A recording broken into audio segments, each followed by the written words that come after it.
they know everything about the ins and outs of the rap game too. The police be thinking they're smart on this rap, so they could be like, yo, yeah, we know about the Kendrick Lamar and Drake beef, and that's why they said. And they just found out last week.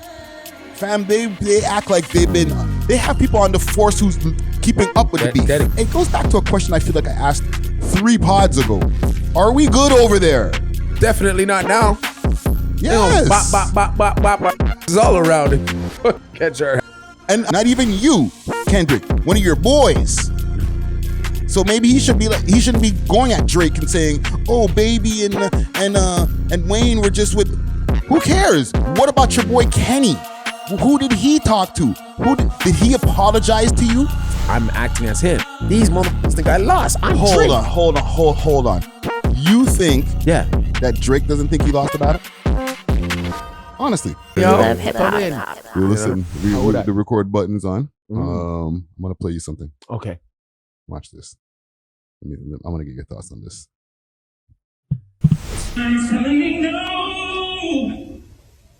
My body. I heard this. I don't want to hurt nobody, but there is something that you hear the acoustics? You gotta hear the acoustics? Getting some good acoustics with all that echo over there. Damn, that sound better than the actual album. What's happening here with Kels, man? What's he going through, man? Fam, he's locked up pretty much for the rest of his life. What do you mean? You better start singing and hooting and howling. The man is by himself on range. Singing. He's singing his heart out. No, but singing, I don't see nothing wrong with a little bump and grind. Yeah, message. That is a little bit crazy, my guy. That's kind of crazy. Message. That's kind of crazy, no? That's not crazy? Oh, man. I don't want to hurt nobody. And the caption it says, R.Kelly giving a free concert, but I don't see anybody else in here. So who was he giving a free concert to? To the range. But everybody There's nobody else there? Oh. Everyone on lockdown, dog. They're in their cells. Everyone's in their cell. They're like, yo, can you sing us to sleep, Kels? That's crazy. Sing us to sleep? And mans are looking at their Melissa Ford posters on their wall like, I don't see nothing wrong. That's what I'm saying. Didn't even get to the hook. Didn't even play the hook in the video. I don't see nothing wrong. Everybody's in their cells. Yo, mans are making love to their hand. Yeah, I know. Looking at their hand all nice and the picture at the same time of Melissa Ford like, yeah, we gonna make love tonight, baby. With a little bump and grind. I don't want to hurt nobody. Now I'm curious. Now I need to see something. Now my curious brain needs to see something. Oh my goodness sake. I'm going to R. Kelly's Spotify page. Let's see if it's there. For the listening audience. Yeah. First of all, 4.5 million monthly listeners is crazy. What, are we supposed to stop listening to him because he gets like, man, everybody playing games with people's emotions now. Wow. I can't. I'm not gonna lie, dog. Yo, man, R. Kelly was wicked, bro. Kels is still getting that kind of monthly listeners. He's getting love. Wow, there's some Toronto rappers who wish they had Kels listeners. Holy shit. That's wild. Yo, the thing is, that's why he's singing like that too. He's like, damn, I'm still getting money. I need to see the stats on this. Bump and Grind, 131 million freaking views, my bro. mind's telling me no, I don't want to hurt nobody. Hold on. How's he singing this around a bunch of men? Man, that's what I just said to you, cuz. That's what I was trying to show you, brother. What's happening here, man? Yo, I told you. We played it out already. Man, they have the Melissa Ford posters up on the wall. No. But just like, that's still kind of sus, bro. That's what I'm saying. Like, okay, I can understand for the man them so that they can get their shit off, but like, but you're singing still. You're singing R&B songs for men, dog. You know, like there's not one woman in sight. Maybe a lady CO or something. You see, there could if we got the real story, there could have probably been more to that. Like when they said a concert, he probably did already 8 songs, and then somebody wanted to be a dickhead and just catch him on that one song to make him look real sus. You know what I mean? They're like, yeah, we gonna get him on this one. Okay, so now that we're down in this dark road, yeah, what R. Kelly songs were your favorite ones? Fiesta.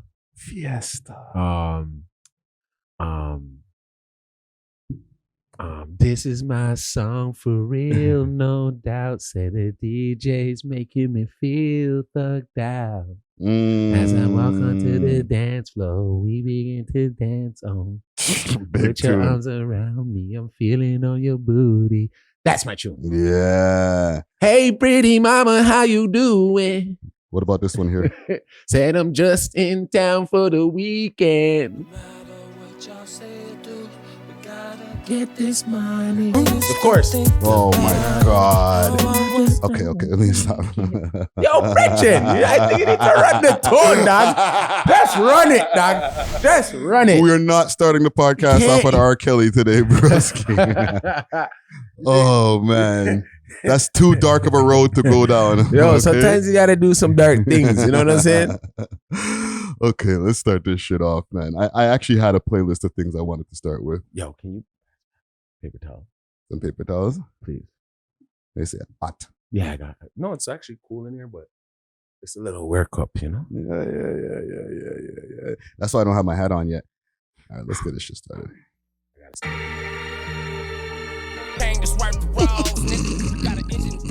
This is hilarious to me.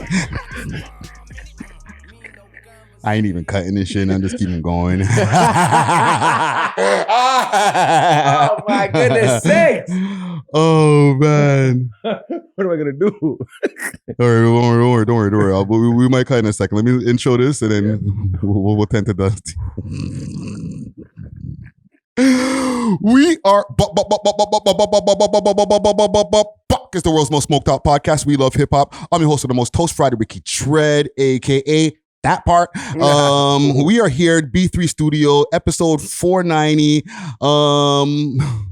Yo, 10 more to go, dog. 10 more to go. Road to 500. However, are you okay? No. Do this? Let's do this. I'm ready. Okay.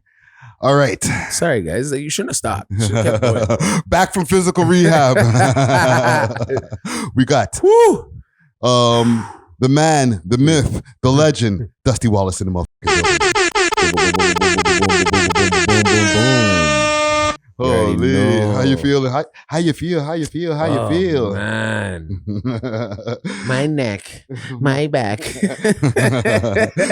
I have to pull up some Kaya for you right now? Oh no. So listen, man, we back. Like I said, another week of podcast madness for your head top. Episode 490 on our way to 500. Before we get into it, big up to the sponsors. You know what I'm saying? Big salute to Diamond Club, all right? That's the sign that you see right behind me, right here.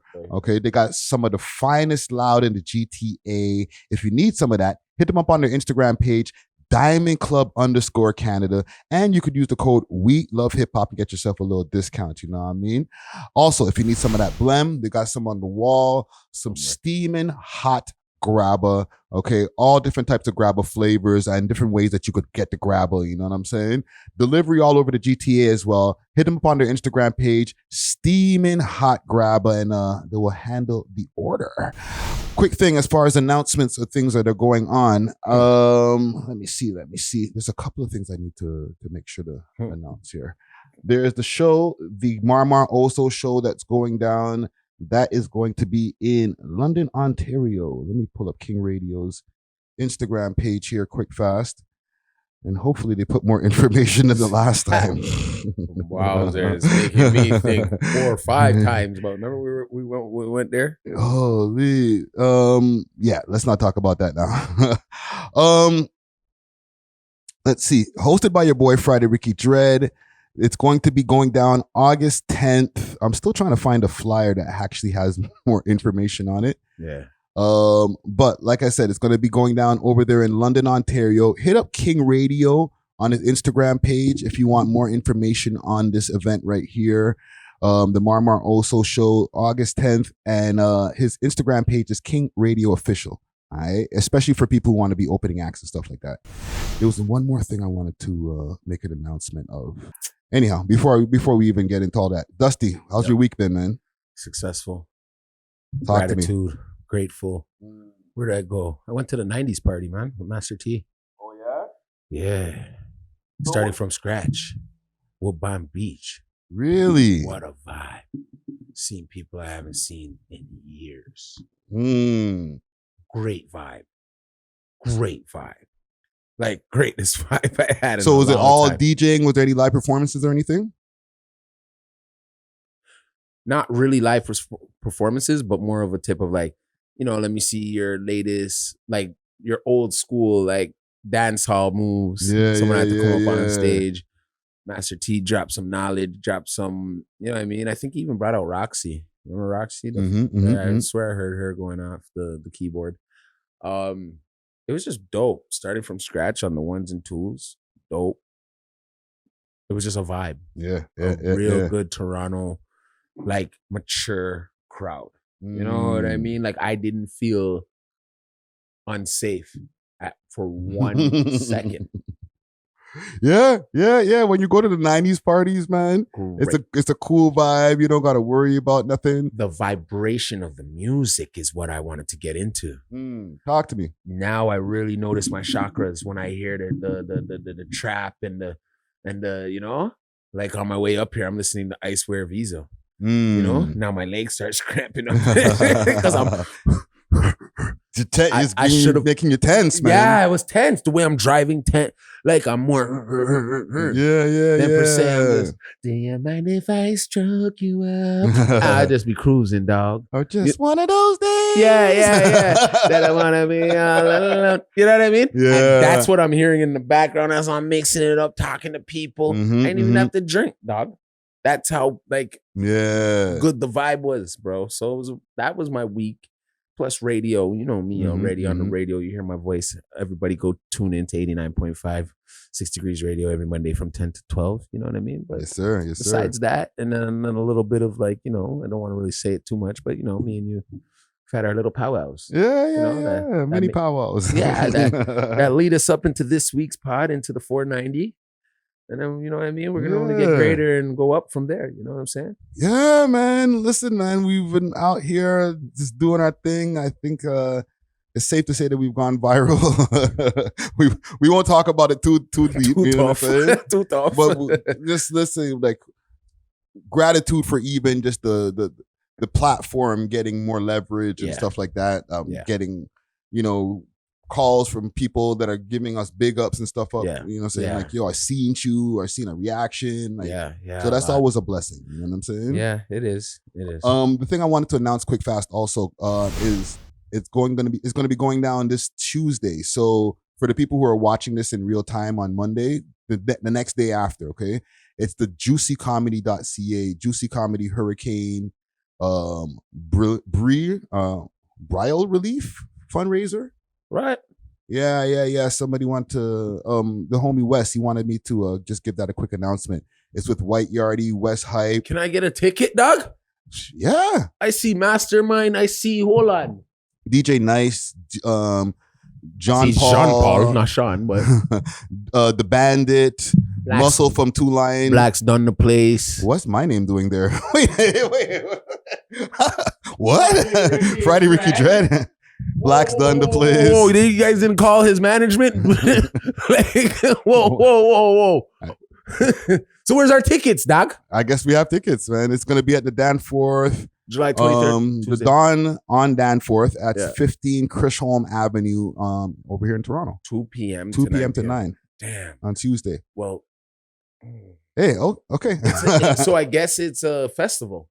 Yeah, it looks like a comedy festival / like music fest. Why on a Tuesday? Like, I don't know. Hey, remember, it's summertime now, right? So things are going in the daytime. You know what I mean? Well, I'll be there. Might have to pull up a little bit in the later times. You know what I'm saying? Yeah. But yeah, man. Salute to West Hype. Salute to White Yardie. That's what I want to see. Yeah, I might be talking to him this week too, so look out for that. I don't want to jinx it, so I'm gonna keep it on mic, please. You know what I'm saying? Other than that, let's get into some of these topics because, geez, I was playing that ScHoolBoy Q in the beginning of the show. Don't get people mad. Man, I gotta say, with this whole ScHoolBoy Q getting canceled over here, I kind of seen it coming, right? Like, you're gonna be performing at Club History. That is stupid. Right? But I would imagine that they probably booked that way before the whole Drake Kendrick Lamar beef. Right? Actually, I know they booked it before that because I got a notification on Spotify. I get notifications for concerts on Spotify. And I got a notification when the concert was like, I guess, fully booked saying, go see ScHoolBoy Q at History. And I was like, okay, that's going to be dope. Yeah. But then the Kendrick Lamar and Drake beef happened, I think maybe 3 months or 2 months after. Yeah. So as far as him still coming here, I'll give you all a little bit of behind the scenes. I spoke to A.W.O.L and I wanted to do an interview with him, like a follow-up interview or like get an interview because I was supposed to do one in LA with him. Yeah. But, he, I was like, yo, let's do it on Zoom or whatever. And he was like, nah, don't worry. I'll be here. So I was like, all right, let's get it popping. You know what I'm saying? Do this. Yeah. But then I thought to myself, how'd that gonna happen? Why is A.W.O.L going to be here? Right? Like, no, because like this, just a random trip to Toronto in the midst of a whole Kendrick Lamar, and it's not a LA versus Canada thing. It's just Kendrick Lamar versus Drake. Okay, but that all happened. The beef was done, or the battle was done, and this is like just a few weeks ago. So you think it's really now become tumbleweeded into Canada versus LA. Well, it's gonna become that if one, it's Toronto versus LA, might I add. But I really think it's Toronto versus maybe LA. Because you got to keep in mind the whole Rick Ross incident. Yeah, but that's a separate situation. You keep putting in the Toronto man in that. You can't put it's not because you got to remember it is a separate incident, but they might not look at it as a separate incident on their side over there in the United States. Okay. They might be like, you come to Canada, one man comes to Canada, he has a problem. Next man doesn't even get to come to Canada. Yeah. Like, Wagwan, do you guys have beef with us? Like, if I'm American, I'd be looking at it like that. Like, do you guys have an issue with us? No. Because the one man went over there, got tumped up, and then the next man is not even allowed to come there. Stopped you dead in your tracks, buddy. Exactly. So how powerful we are. Yes, they're separate incidents in reality, but if I'm one of those guys over there, not even ScHoolBoy Q or somebody with more inside information that could be like, okay, yeah, I believe you. Just some fan. I'd be like, well, so what up? What up? We ain't good in Canada or what? That's what I'd be thinking. Maybe not. And maybe if they want to blame it on Drake for ScHoolBoy Q not being able to reach here, let me show you something. He saved him. Yeah. We saved your black ass. Because at the end of the day, you don't want to come here, bro. You guys, look at what he was saying about us. One of the safest places to be. We were not here to prove that we're crazies, eh? We're not here to do that. But you flipping, you sometimes you gotta pop out and show niggas. Like, it's a sneak this. That's a sneak this, right? So now you guys have this thing in your heads. I won't lie. I love America. I love Americans, right? But they're so self-centered that they don't understand that they're not the only people that exist. And who got hoods. And who got hoods and come from flipping low wage neighborhoods and all that. We got that too over here. And we don't need to prove it. That's not our culture. Our culture is about maintaining and living large. So as nice as it may seem to y'all people over here, it's not as sweet and crisp like that. You know what I mean? Yeah, not everywhere. Not everywhere, right? So and with the Ricky, with the boss situation.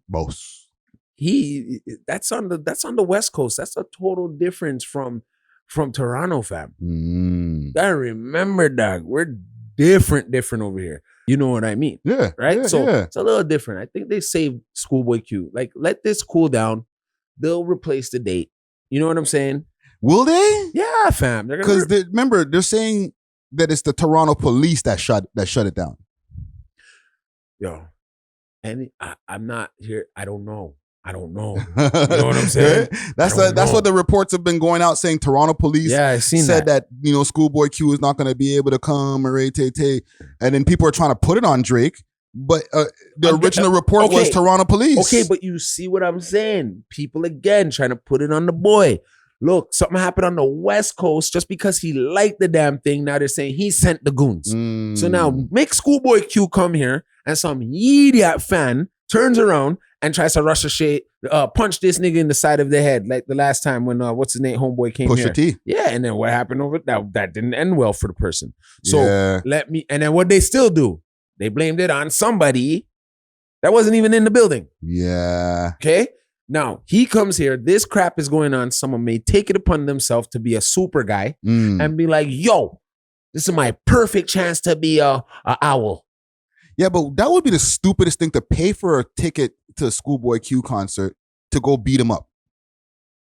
But I it would happen. I'm not putting it past the people past stupidity. You don't even, man's are psychopaths over there. Yeah. Catch that door, bomb, get through that. What do you mean? Breeze past that security guard and be like, yo, move, and rush down. Like, this not, you know Toronto how we get down, dog. When a man puts his focus point onto something, it's on like Donkey Kong. Yeah. You know what I'm saying? Now, I don't see, now that's what I'm saying. And now, let's say perhaps that happens. Who they gonna blame now? They're gonna blame Drake. Thank you. Again. I'm tired of being blamed. If I was Drake, I'd be, I'm tired of being blamed. Someone get their head slapped, and I'm gonna get the blame, and I wasn't even in the country. People are gonna think I did the boss move and gave them the wink, and that was it, and everybody died. Like, come on, bro. Like the head nod. The man, the head nod, and then he just tipped his hat, and you're gone. You know what I mean? Like, no, bro. So in a sense, business wise, imagine something happens now in that place. Yeah. To ScHoolBoy Q or to somebody, the person who's trying something. That's his name on the line because that's his venue on the line. That's his, you know what I mean? That's his business. Let me get one technicality out Live there. It's Nation. not. It's Live Nation's venue. Yes, and he helped design it.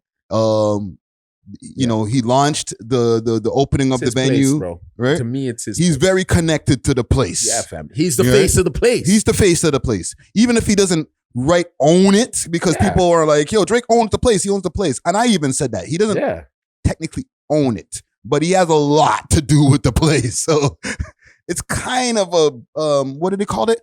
Conflict of interest, bro. Just a little bit. Yeah. Right? So even if, like, okay, if we want to believe the police angle on it, which I believe the police are paranoid as hell over here, and they're real and mix up into a lot of things. They take it overboard. No, they think they take it overboard, and they think they know everything about the ins and outs of the rap game too. The police be thinking they're smart on this rap shit. So they could be like, yo, yeah, we know about the Kendrick Lamar and Drake beef, and that's why they said. And they just found out last week. Fam, they act like they have people on the force who's keeping up with the beef. Dedicated, yeah. Now. And they also seen that there was shootings and everything. Remember, they try to blame that shit on the beef. Yeah, so that's another thing. Like, and where did it go? Back to the boy's house. Yes. It goes right back to the boy's name. I'm telling you, I don't think he had to call anybody. Right? He didn't do all that calling. They're trying to say he's all this and that. Who's he? Drake or they're trying to say ScHoolBoy was trying to say Drake a hoe ass nigga. Okay, so I'll read you what he had to say. Or whatever he called it. He said, they just canceled my show in Toronto. Canadian police don't want nobody from TDE performing. All right. And then he puts up another tweet right away after. He says, Top was just with Wayne and Baby, shaking my head. Party Next Door just had a show at the Palladium. If we wanted to get y'all, we would have just did it. Now when somebody get hurt, don't cry. Going back to what I was talking about. And then he responded right after. I'm a soccer dad. Actually, never mind. Shit's low-key hilarious. I don't know why Dot put me in that fucking video. And then there's a picture of him in the video. Right? And he did clear it up saying he's a soccer dad. I never said I'd kill someone. I'm saying if I wanted to crack it off, we could have, shaking my head. Rap and move on playing this tough gonna get somebody hurt. It's all good. I'm a soccer dad. Yeah. And I guess he was responding to academics saying prayers for healing. The battle was good. So I don't know. I still don't get the full energy because when 1 second he's like, if somebody gets hurt, don't cry. And then he's like, I ain't saying I'm going to kill somebody, but you're still saying if somebody gets hurt in LA, it goes back to a question I feel like I asked 3 pods ago. Are we good over there? Definitely not now. Yes. Bop our asses all around it. Catch our asses. And I'm not just even we would just be going to do what? Podcast, maybe do some interviews. Me and you, we good. I got my people. But if I'm a Toronto rapper and I have to go do some shows, I guess we're not booking LA right now. You better really tap in with someone from there now. Now you got to tap in and really be affiliated, dog. Like, is press good over there? Yeah. Are you sure? Positive. Like, I know he's tapped in. Bro. That's my guy, bro. No. Yes, he's tapped in over there. But would it be a good idea for him to perform at this point? He's not going to being somebody who's he ain't gonna get booked in Inglewood. That's for sure. Well, I wouldn't perform if I was booked in Inglewood. I'm gonna have to skip that booking. I'll turn that one down. But I'm just saying, like, if he had to go open for somebody at a club in LA, do you think that would be the wise move right now? He's somebody who's a co-signer of Drake. Not just a Toronto rapper. He's a Toronto rapper who is down with Drake. Then you'd have to wonder if Smiley's okay too. Well, Smiley ain't doing anything over there. I didn't see him post a flyer saying I'm doing anything in LA right now. No, exactly. But they're okay. I think personally they'd be okay. But whatever would be on the back end of shit that I don't know, then I don't know, right? Because bruh, I'm saying this. You would have to see me. If it was me, I'm getting down with some of them rolling 60s right away. Like if I'm here in Toronto and you guys know what's up, you know what I mean? I'm gonna get down with some of the guys. Over there, right? You know? And I go from there. That's how you check temperature. Maybe. But I'm just saying, like, because it might be. But now you're checking in. What? See, the thing this is where we might have to check in. Toronto niggas might have to check in. I think checking in is kind of inevitable if you want to go into any of like the hood spots and stuff like that, parties and shit. However, is the check-in the same? You have to check the temperature of the check-in because you might check in to get set up, to get checked up, to get checked out. Yeah, to get checked out. You understand what I'm saying? You might think the check-in was good a year ago, but now the check-in didn't check it in and it ain't checking. Yeah, now you are supposed to have checked in. You're moving around LA and you still get robbed, and then you have to call your homie like, bro, I thought I checked in. And he's like, yeah, nigga, and we set that up. Click. Right. So things might have changed. This is what I'm saying. Like, I don't know, man. I'm the question's in the air still because if ScHoolBoy Q is getting pushed from performing here, is it? He's saying TDE artists. You see, this is the thing where we're being imaginary playmates right now because we don't even have that many artists that can go over there. I know, right? I'm sorry. I have to really we have dozens of people. I have to really take it in. They don't give a shit about us, really. That's true. They got their own shit. Are they shit. dying to see Canadian Toronto rappers in LA at the moment? No, but we want to see their rappers over here. Yeah. And it ain't happening now. I wanted to see ScHoolBoy Q. Granted. I would have enjoyed that concert. Like, he's not in the beef. He's the black hippie. And just he has good shit, man. I like ScHoolBoy Q's catalog, bro. Yeah. I listen to his albums. You know what I'm saying? And he's one of the West Coast artists that went worldwide. Yes. So you can actually put it. And honestly, I don't think. See, it's all like, there's certain things I don't agree with when it comes to the boy. But this one, I got him on this one. You know what I'm saying? Like, I don't think he has anything to do with stopping a player's money. But then finding out how it went down, I can make it look like I had something to do with it, like have a free Yayo shirt because Yayo be saying them Toronto niggas, and he damn well right. Yeah, that did happen. Right? That did happen. He letting you know if we can't touch you, we'll touch something you love. You love to be on the stage, you ain't touching mine. All right, cool. I'm not saying, but I'm gonna say it like this. If that doesn't make Drake a rat. No, but nobody even said it made him a rat. No. They were trying to say he's on some bullshit. They were trying to say that. They're trying to say that. ScHoolBoy Q was trying to be on his live because if you go to academics, he runs it. And ScHoolBoy Q was trying to slander the boy a little bit. Like as it was some whole ass shit that's done because he was on the plane and he got pretty much taken off the plane. Really? Yes, bro. Wow, that's cold. I'm not playing around. I know my shit. Now, here's the thing, though. Yeah. Is Drake even just doing any of that free Yayo t-shirt stuff and all that? That don't help, bro.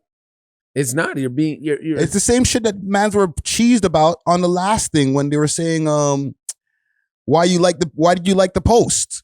It's the same thing, bro.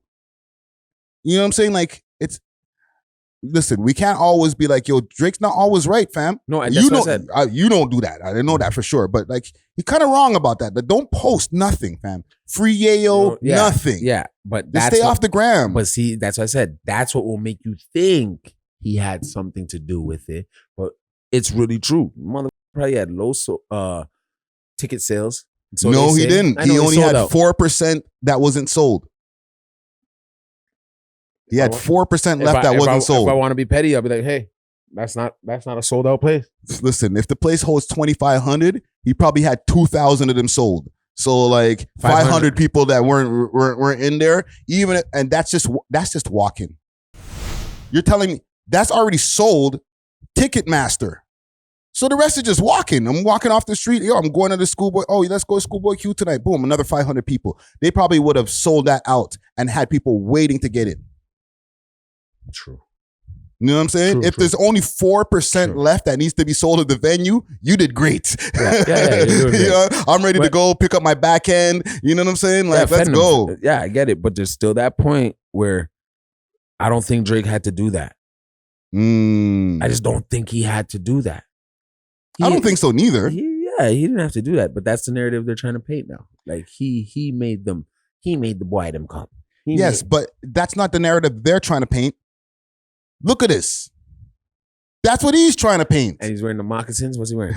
What's he wearing? Some blue crip, some crip flipping Timbs. Are those Timbs? He's got to stop doing this phone in the mirror thing, man. That's like 2015. He's doing it on purpose, but like, dude, that's what people used to do back when Instagram first started. You use the mirror and you use your phone in the mirror. You remember that? Yeah, I know. Like, your phone could mirror now. At least his mirror's clean. Yeah, super. Well, come on, bro. It's clean. Look, I wonder if that's the same room that there was the flood. Oh, damn. Oh, damn, man. He got to kick that architect's ass. This is post-flood, too. You know what I'm saying? He's like, free Yayo. But this shit like this, liking post, it's what gets guys like Luke Skywalker and all these different mans. Like, yo, bro, stop doing that. I know. You know what I mean? It's like, yo, imagine you wake up every day and the whole world, all you hear is, they ain't like us. They ain't like us. Before it was you all the time. And now all you're seeing is pure, what'd I say? Put it on silent. I thought I did. And then all you hear is, you know what I mean? That same song all the time. Yeah. All the time. There's going to be a part of you where you're going to start, like, you're still human, bro. The man's still a human being. You know what I mean? So I'm not saying he's a sore loser, but there's a part of you where you're going to recognize, oh, people actually think I lost this shit. Hold up. Now he waiting for the shit to happen to you and shit like that so that he can look like he can be the petty guy for it. They're going to roast you in the comments. They're going to roast me? Yes. Nah, they're going to big because up what I say. You're saying people are acting like they think I lost this shit. He kind of lost. Fam. I'm talking if it's him. He's in his head thinking, these niggas out here think I lost. He did lose. He lost the battle. He didn't lose the whole thing in totality. Like, he's still the guy. That's your opinion, right? That he lost. That's your opinion. Mm-hmm. I'm talking as if I'm in his size, I'm in his shoes, and I'm like, I'm acting as him. These motherfuckers think I lost. Hold on. You think that Drake doesn't think he lost the battle? Honestly. Okay, even if he did, he's like, how you rubbing it in my face? Like, it's being rubbed in my face. So you're going to start acting erratic. You're going to start doing things that are a little bit erratic, dog. Listen. Like that, like pucker lips and free Yayo shirt with some blue flipping whatever on. The moccasins. You're good, your moccasins. Like, you're wilding now. Like, you're in your house seeing it every second. You got to just chill. You got to hold it. You know what had me? Where the hell you find the free Yayo shirt? Where did you dig in your big ass closet to find that free Yayo shirt?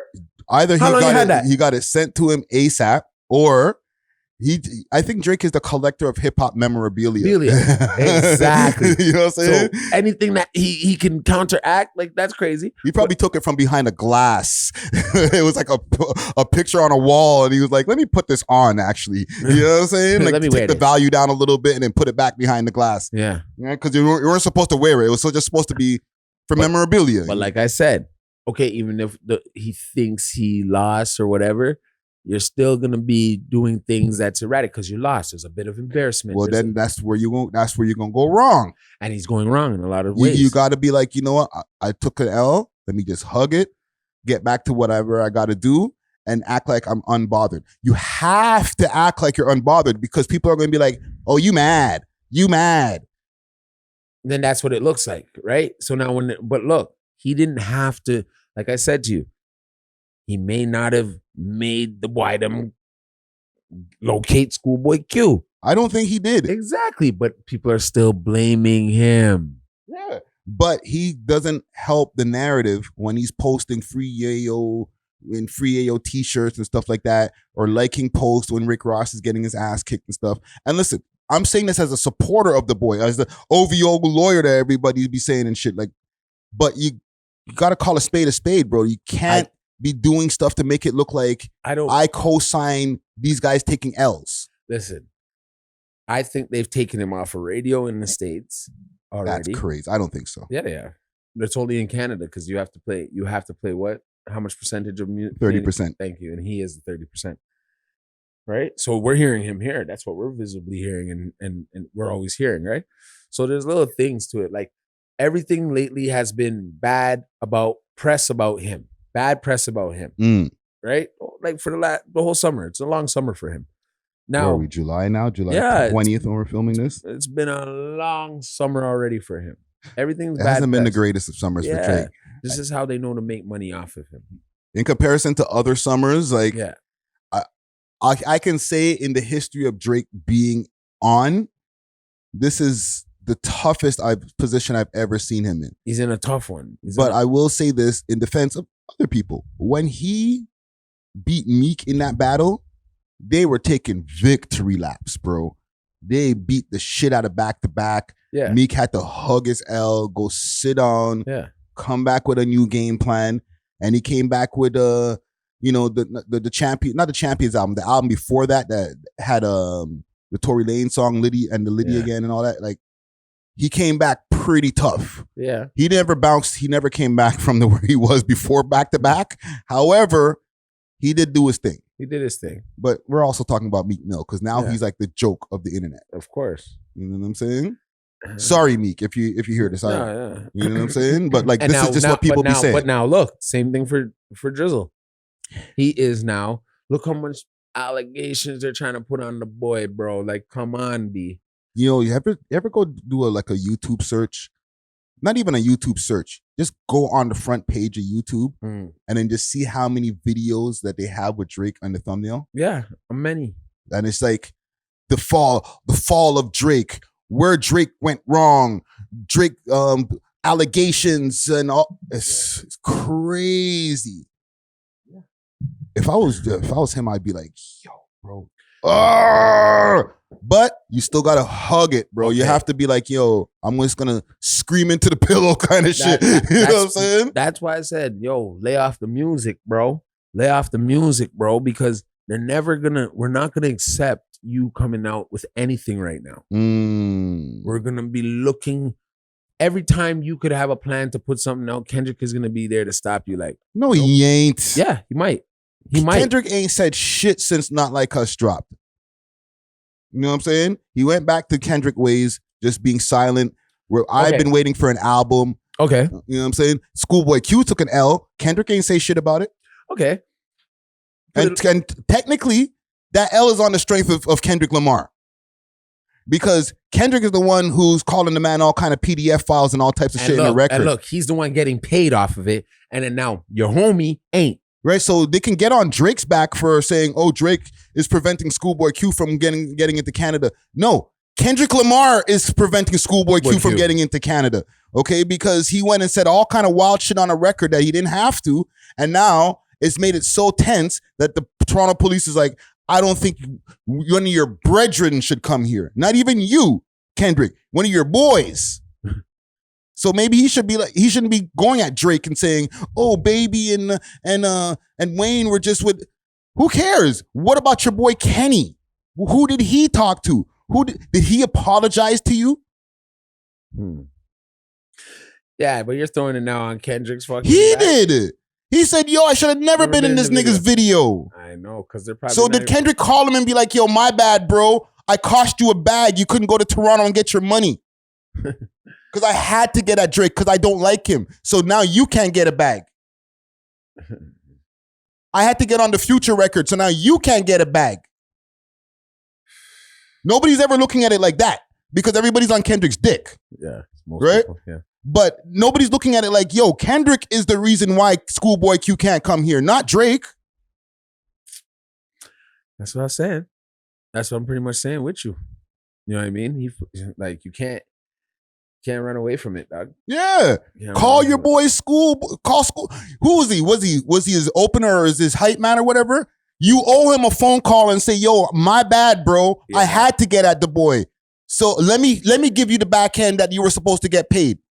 Yeah, he'll get him. I got it. He'll get him something else. That's the thing, though. He's making money off of this beef, not anybody else around him. It's actually and the podcasters and the streamers.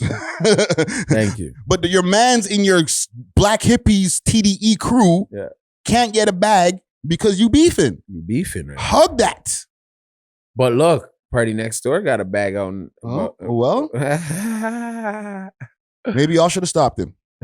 They couldn't. You know what I'm saying? But he already got his bag, went back home. He's back. He's back in Mississauga. Like, you know what I'm saying? He's at square one going to buy a fit.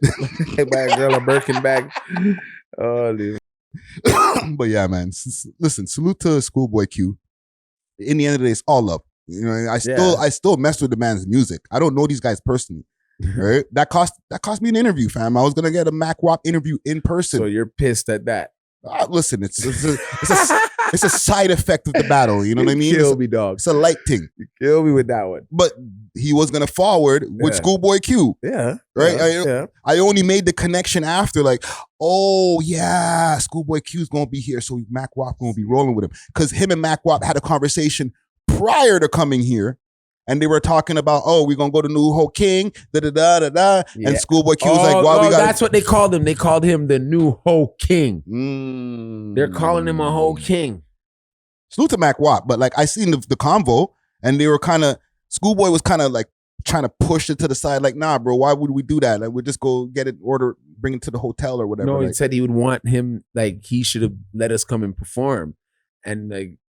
No, but before they were supposed to leave, before the concert, they were on a podcast talking. I think it was back on Fig or something. Back on Fig, right? And they were talking about, yo, what you gonna do when we get there? We gonna get some New Ho King, And ScHoolBoy Q's like, why we gonna do that, man? Like, we could order it and have it sent to the hotel, but I'm not gonna go there and But MacWap, they were like, yo, let's go over.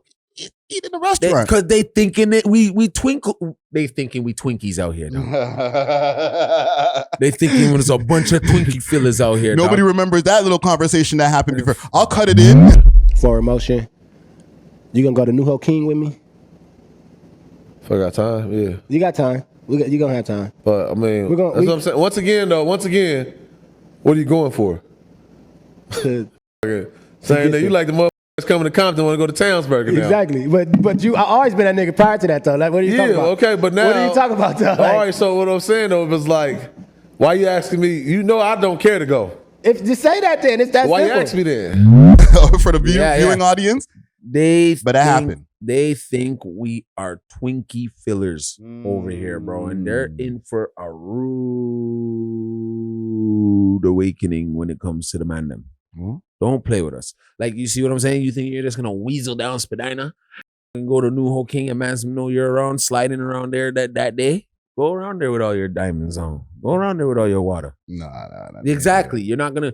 It's not smart. You know that's stupid. Yeah. But they're thinking they can.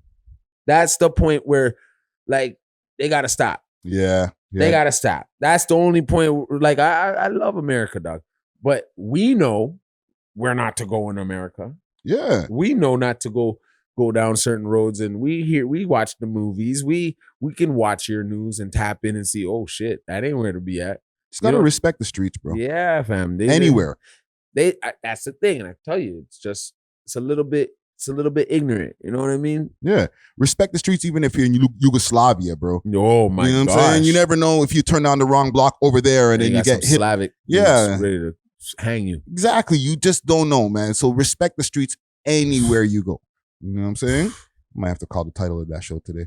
Respect the streets. Let's move on though. I got Cardi B over here. Big salute to the sponsors, Diamond Club, with delivery all over the GTA and now all across Canada. They got the best selection of flour, edibles, and pens, and all types of goodies that you need. You can find them on their Instagram page, Diamond Club _Canada, or you can find them on the 7 Days of Weed app as well as the Leafy Things app. Let them know that you heard about them through the We Love Hip Hop Network, and they may give you a discount. Big salute to Diamond Club. Yeah. Let me ask you first with this whole Cardi B and Joe Budden thing. Is Joe Budden a hater? Because he's a hip hop commentator like ourselves. We're, I'm a retired rapper. Yeah. You're still got one foot in the game. One nickel. Right? Yeah. So we're commentating on rappers and different things in the field that we were in. Yeah. We're not always like, yo, we love everything. Sometimes we hate shit. Yeah. You know what I'm saying? And we say it on mics. Yeah. But Joe Budden gets the label of being a hater. And I'll before I even play the clip, do you think Joe Budden's a hater for like his commentary on hip hop? And think about it over the years, like some of the things that his hot takes. You know what I'm saying? You can't call a hater who admits that they're hating on something. A hater. You can't. You know what I mean? It's like you can't call a person who's direct and says, yo, I don't like that shit. I hate that shit. That's not what I do. Yeah. I can't call that person a hater. He had the Eminem take. I'll give you a couple of takes. Yeah. The Drake take, the Views take was like, him hating on the album. Yeah. The Eminem album on Everyday Struggle, he was like, throw it in rice. Right? Crazy. The Yachty take, where he was screaming at Yachty. Yeah. There's other ones where people... Like the Yachty one made a whole song came out of it. The Migos had called him if you're a hater, call him Joe Budden. Yeah, I know. I didn't go too far though. But Cardi B was calling him a hater specifically for hating on Drake getting his 400 million. Yeah. I'll play a part of this rant because she hated on him for a lot of, or she was mad at him for a lot of other reasons. A lot of things. Because she says that he hates on her. Right? His takes on her not dropping any music for the last 6 years. Yeah. Which to me is not a hot take. I just dropped some music. But anyways, she called him a hater for a bunch of different reasons. But I'm going to play the piece here. Bro, I gave you a lap dance 2 times and fucking started. You was high as oh my gosh. High as funk, nigga. Smell that through your breath. Holy. That's one thing. Second of all. She's crazy. And actually, that's not even nothing to brag about. Second of all, you're like, I will never talk about this and that. I don't give a fuck when people talk about me. It's just the fact that you always talk shit about me, Joe Budden. You always talk shit about me. Out of nowhere.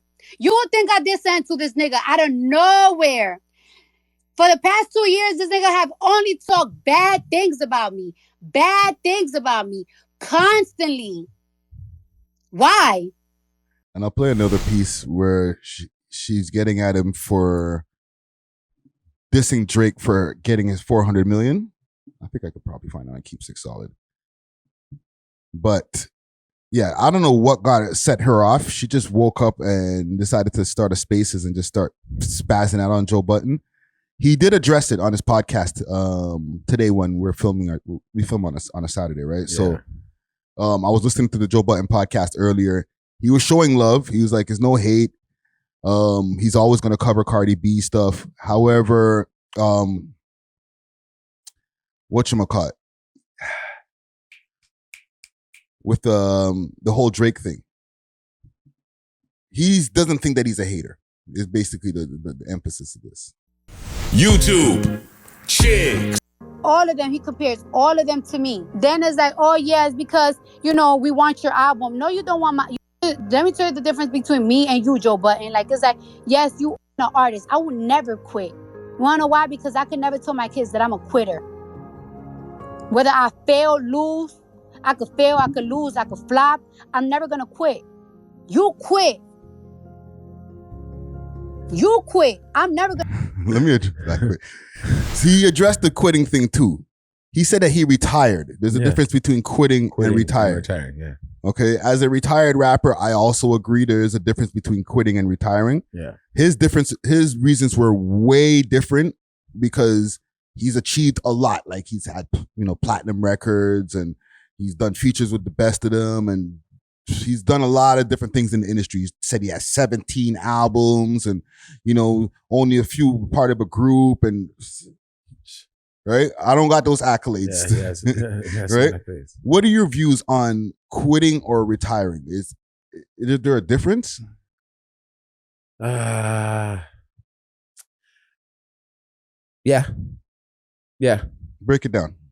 Quitting means you failed. Quitting means you failed.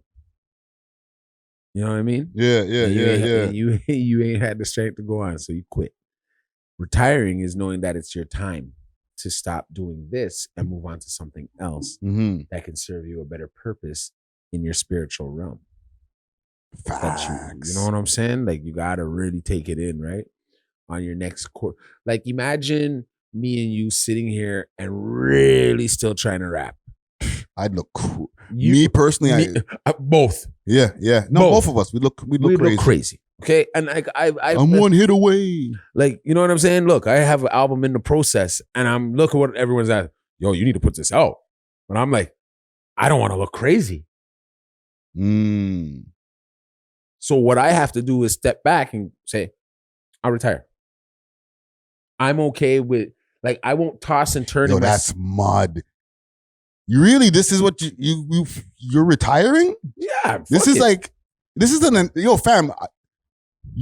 an announcement. I don't know if you're realizing. No, but I'm saying, I've been fighting it, but it's like, nah, I'm okay doing this because I can't look crazy. I can't do that because I'm grown now.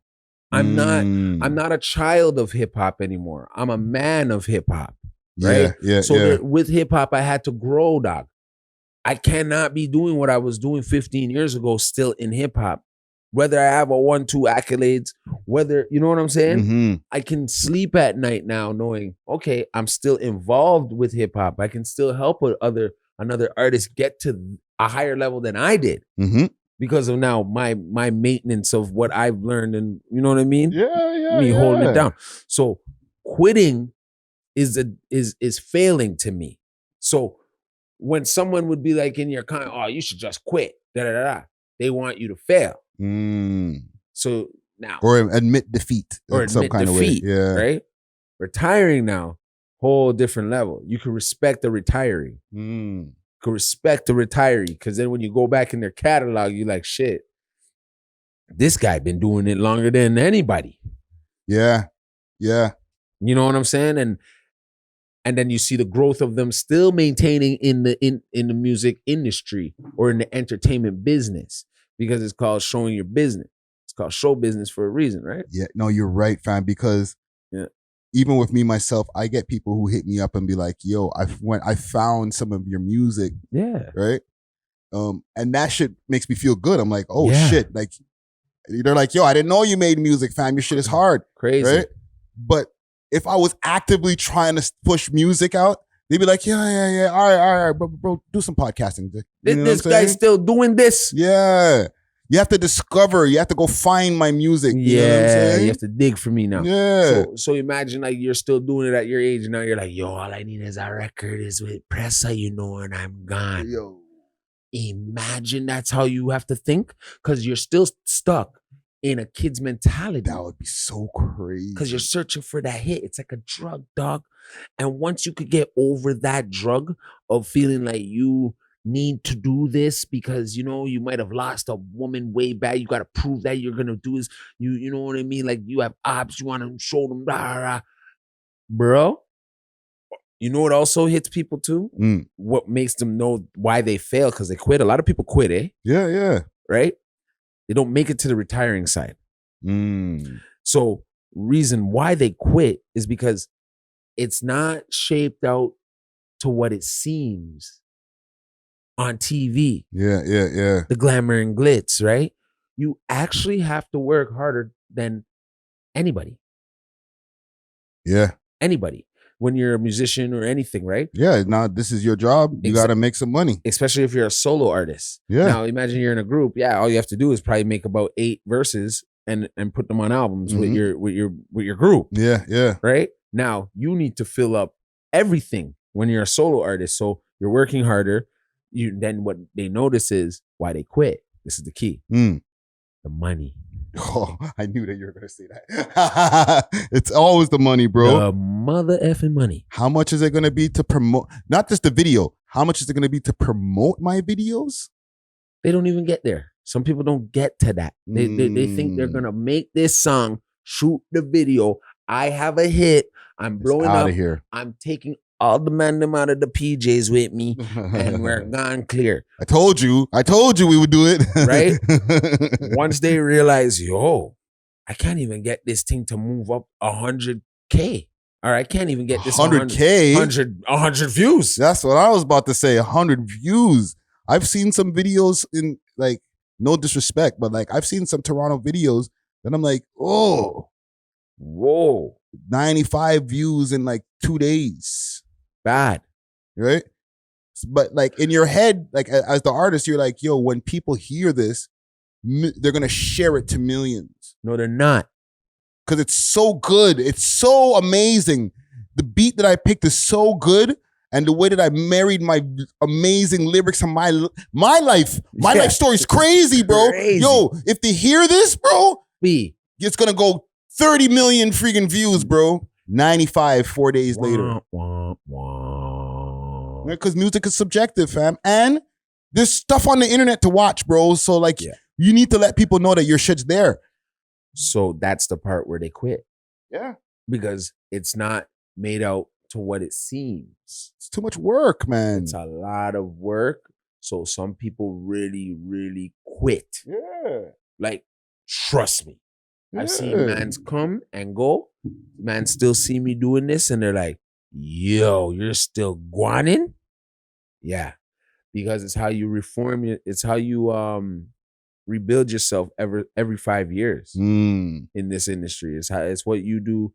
Because you, like, look at Lil Yachty. When we used to first see Lil Yachty, right? You would have thought, okay, we're gonna see this guy for like 1 year, 2 years, and that's it. Yeah, flash in the pan shit. One thing people were telling that guy to quit because they thought his rap sucked. Then turned around and started writing for who? City Girls. And then turned around and wrote something for who else? The boy. Like, true. Okay, now I'm gonna tell you, I'm gonna break him down for you like that. This is where a person can retire. Yeah. See, he set it up to where he can be a artist that retires and never had to quit because he's seen himself where his projection would be in the next 5 years. He's already starting his retirement plan. He's in the top 10 of podcasters or media people, but for his podcast with his homeboy. You notice now his hair's not red. He's not wearing the beads anymore. I can run down a list. He's evolving his look. Because you have to, right? Now you just see him with straight veneers. Like you don't see him with diamond teeth anymore because now he's like, okay, 5 years ago, that was me. Mm-hmm. He was a little kid. He's still young. He's still young. Yeah, so when he started, he was literally like 19, 18, 19. I think even younger. Yeah. I think even younger. You know what I'm saying? Holy, salute to B3. Salute to B3. But there's definitely a big difference between quitting and whatchamacallit? Retiring. Right? Like, I can say I retired. And sleep good at night. Yes. I would even like sometimes, like I'm still working on getting some of my catalog back up on on Spotify and all the different streaming platforms. Yeah. However, at the same time, I'm not like, I gotta put some new shit out. And people ask me for new shit. Now don't get it twisted. If I get the call from one of the rap gods who I normally get the calls from, to get on something, that's me being pulled out of retirement now. I'll put on my 45 jersey for that day. Yeah. You know what I'm saying? I'm putting on the number 45 and I'm gonna come rock out and then go back into my shell. Mm-hmm. You know what I mean? I got it. I'm ready still for those moves, but then it has to mean something to the culture for me. If I'm gonna be on a soundtrack or I'm on a big record with like a lot of the veterans that from before us or wherever. You know what I'm saying? Something that makes sense, basically. Something that makes sense for me to see the revenue back, what shock value I'm gonna have on it, and where I can stand and hold my stance in hip hop history and my culture. Yeah. And in my city. You know what I'm saying? And something that you don't look like the old head at the club. Nobody ever wants to look like the old head at the club. You know what I'm saying? You don't. So when you're making moves as an elder statesman, my bad, in hip hop, you got to make sure that all your moves are age appropriate, right? Like all the things you just mentioned right there, like with the, doing a collabo and stuff like that. If you want to do a collabo and now it's like you're in your 40s, but you're doing a collabo with all these 20-something-year-old youths, it might look crazy. It will look crazy. You know what I'm saying? Unless they're asking you come slide through on this. Yeah, or like you see how there was a Stop the Violence song, I don't remember exactly the name, that had Bizloke, it had Maestro, it had JD Era, a bunch of different people, Jordan. That made sense because it was intentionally combining the young. Ronnie was on there, I think, too. Yeah. Combining the young and the elder statesmen. You know what I'm saying? Mm-hmm. But we'll skip past the friggin' him hating on Drake. We're aware that Joe Budden hates on Drake. I think we're clear on that. Yeah. You know what I'm saying? But that used to be Drake's favorite rapper. Yeah. So it's a good meets evil, like, you know what I mean, situation. It's now the student has surpassed the teacher. Yeah. So there's a bitter side. There would be a bitter side. Well, he did say on his podcast he makes $1 million every time Drake gets into a beef. So it's like when certain idiots were talking our name every time we make some money off them. True. I get it. You might as well. All right. Let me put this here. I get it. You quit on your passion. I'm not gonna quit, bro. That's the issue. That's the issue with you. You critique everybody. You critique every single body. And stop being a hater, bro. Stop being a fucking hater. But that's like the excuse for everybody. If somebody got $400 million for a deal, and you talk about, they got to tour this, and that. Nigga, I'll fucking tour till I'm 65 if somebody give me $400 million. $400 million that you don't have. Stop hating on everybody. Everything that somebody do good, you always hate on it. That's bad. That's terrible. Cardi pregnant again. Listen, man, she's emotional, but Cardi pregnant again, dog. I remember that. So she's saying that he's hating on Drake, or he's always hated on Drake. He hated on Drake when he got the $400 million, saying that he's gonna have to tour for the rest of his life. Blah blah blah blah blah. All right. I leave Drake's name out of this. Listen, man, those guys are interconnected. Like you said, like the student has surpassed the teacher. I feel like Joe Budden was kind of Drake before Drake with his style, not with the singing and all that, but like the subject matter and the light skin effect. Yeah, but the personalized lyrics to certain people and stuff like that, mentioning names and stuff. That was Joe Budden's shit. You know what I'm saying? Drake took that and built and went past that with it. You know what I'm saying? Yeah. Because he could sing and could do all kind of different shit. But like that super personal rap, that was Joe Budden all day before. All day. Yeah. You know what I mean? I don't know if Joe Budden is low-key sour or because he makes money from talking about Drake. Not just from this Kendrick Lamar and Drake battle, from when he reviewed Views. That helped his podcast go to a whole new level. You know what I'm saying? However, every time that happens, Drake responds. Mm-hmm. He doesn't duck shit. Yeah. But he doesn't respond to every podcaster that has something to say about him, fam. No. You know what I'm saying? There's bare podcasts that talk about Drake all day. But he always has something to say about Joe. Fam, he left a paragraph underneath a post talking about you failed and you filled up a club with a whole bunch of dusty niggas wearing your Nietzsche jeans and it was like fam, that took like probably 20 minutes to write, bro. That's crazy.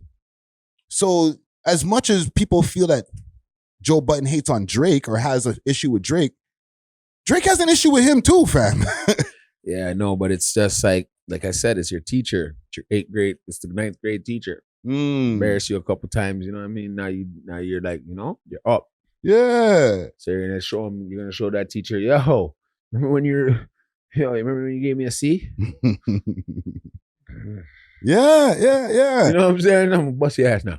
So it works out for Drake and it works out for Joe Budden. Joe loves Drake. I think, and vice versa. You know what I'm saying? Joe is helping Cardi B because he's secretly in love with her. Oh, stop this, bro.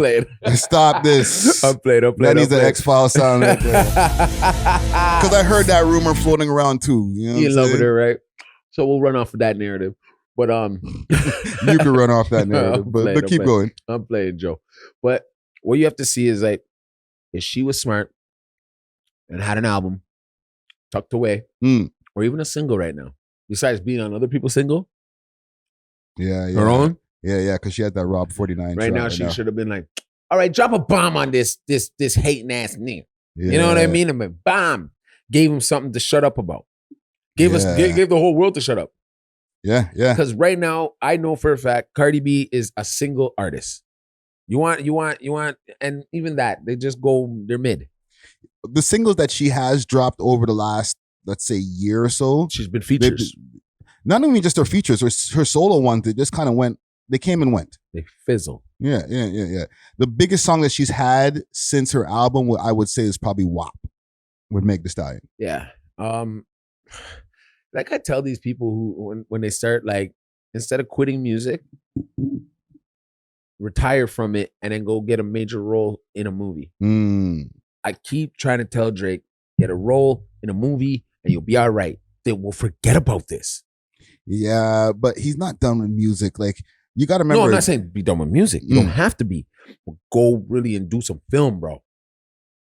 Get out of imagine he does some box office shit where Cardi B did some box office shit. Yeah. For everybody to forget about an album. Hold on, though. Hold on. Hold the phone. Okay, I'm holding. Rapper, actor, even though Drake used to be an actor before. Yeah. But he's been known for being a rapper and Cardi B being like an artist. Yeah. Does that really translate well? Because in the past, with the exceptions of the LL Cool J's and like an Ice-T, I gotta admit, a lot of times I would be like, that's corny. They got this guy in the movie, like, Games in the movie. I'm not watching this. Yeah, that's different. Those are different people. Like Method Man had to break the mold, like to be like, okay, Method's mess in this movie. I'm gonna take it seriously as an actor. Yeah. But not as a rapper walk-in or because when you're looking at the person, especially when they're in the height of their career, you're still looking at them as that person. Like, it's still Drake. He can't be Barry if he's the guy playing Barry in the movie. I'm still looking at Drake. Yeah, but that's the thing. He's so good at what he does. I'll give him the credit. We will believe, because we always believed it was Jimmy. We're still calling him Jimmy, right? Yeah, but some people call him Jimmy. If you were to see Drake in a movie, right? I'm gonna take it serious. You're not gonna be like, he's a fam.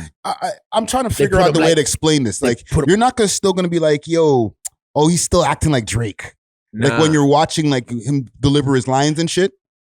Nah, because even when he's done a little 1-2 skits or whatever he's done, it's superb, bro.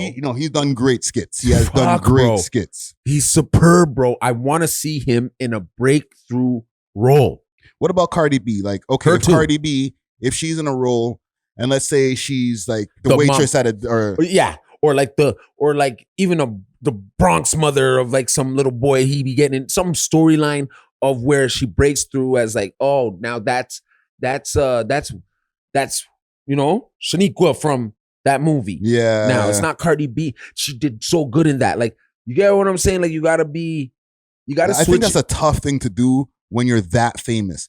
It's like that's easier. Like when I seen Ja Rule in like Fast and Furious, I wasn't taking Ja Rule seriously as an actor. But I took Ludacris. It took me a minute to take Ludacris. It took me a minute to take Ludacris seriously. What about DMX? DMX too, man. But like he did such a good job by his second movie. Thank you. That I was like, okay, what about I can Ice see Cube? him in move. What about Ice Cube? Ice Cube. When the first movie that he was in is Boys in the Hood. No, but go on. It wasn't Boys in the Hood? It was the other one with the racist white guys in there. Higher Learning. Higher Learning, fool.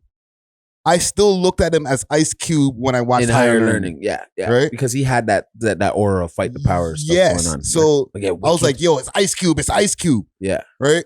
By the time he got to Friday, I still kind of seen Ice Cube, but I can see,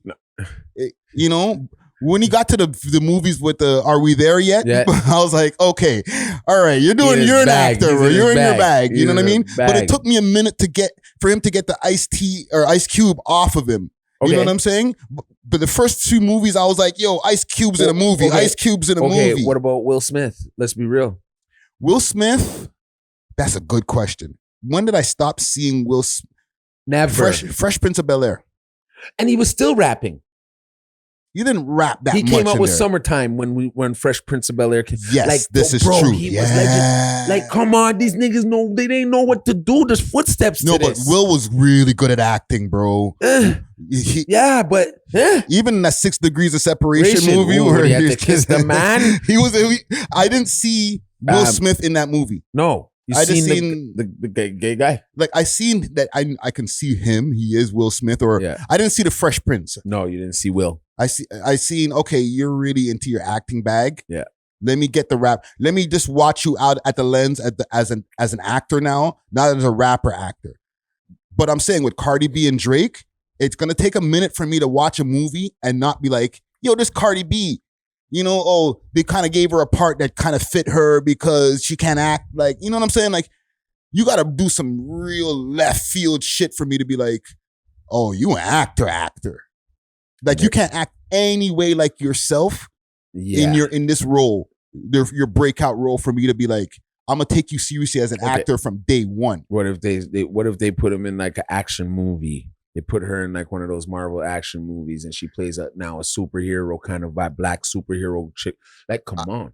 If they give her sassy Cardi B-esque lines, I'm still gonna see Cardi B in a superhero costume. Yeah, that's just me though. With a BBL, right? Like Drake, he tried to do his own movie. I don't know if you ever caught this. I remember they did the one dance. It was around the time of Views. Little bitch. Question is, will I ever leave? It was on Apple Music, and it was like a video on Apple Music, and they were busting stupid amounts of guns in that movie.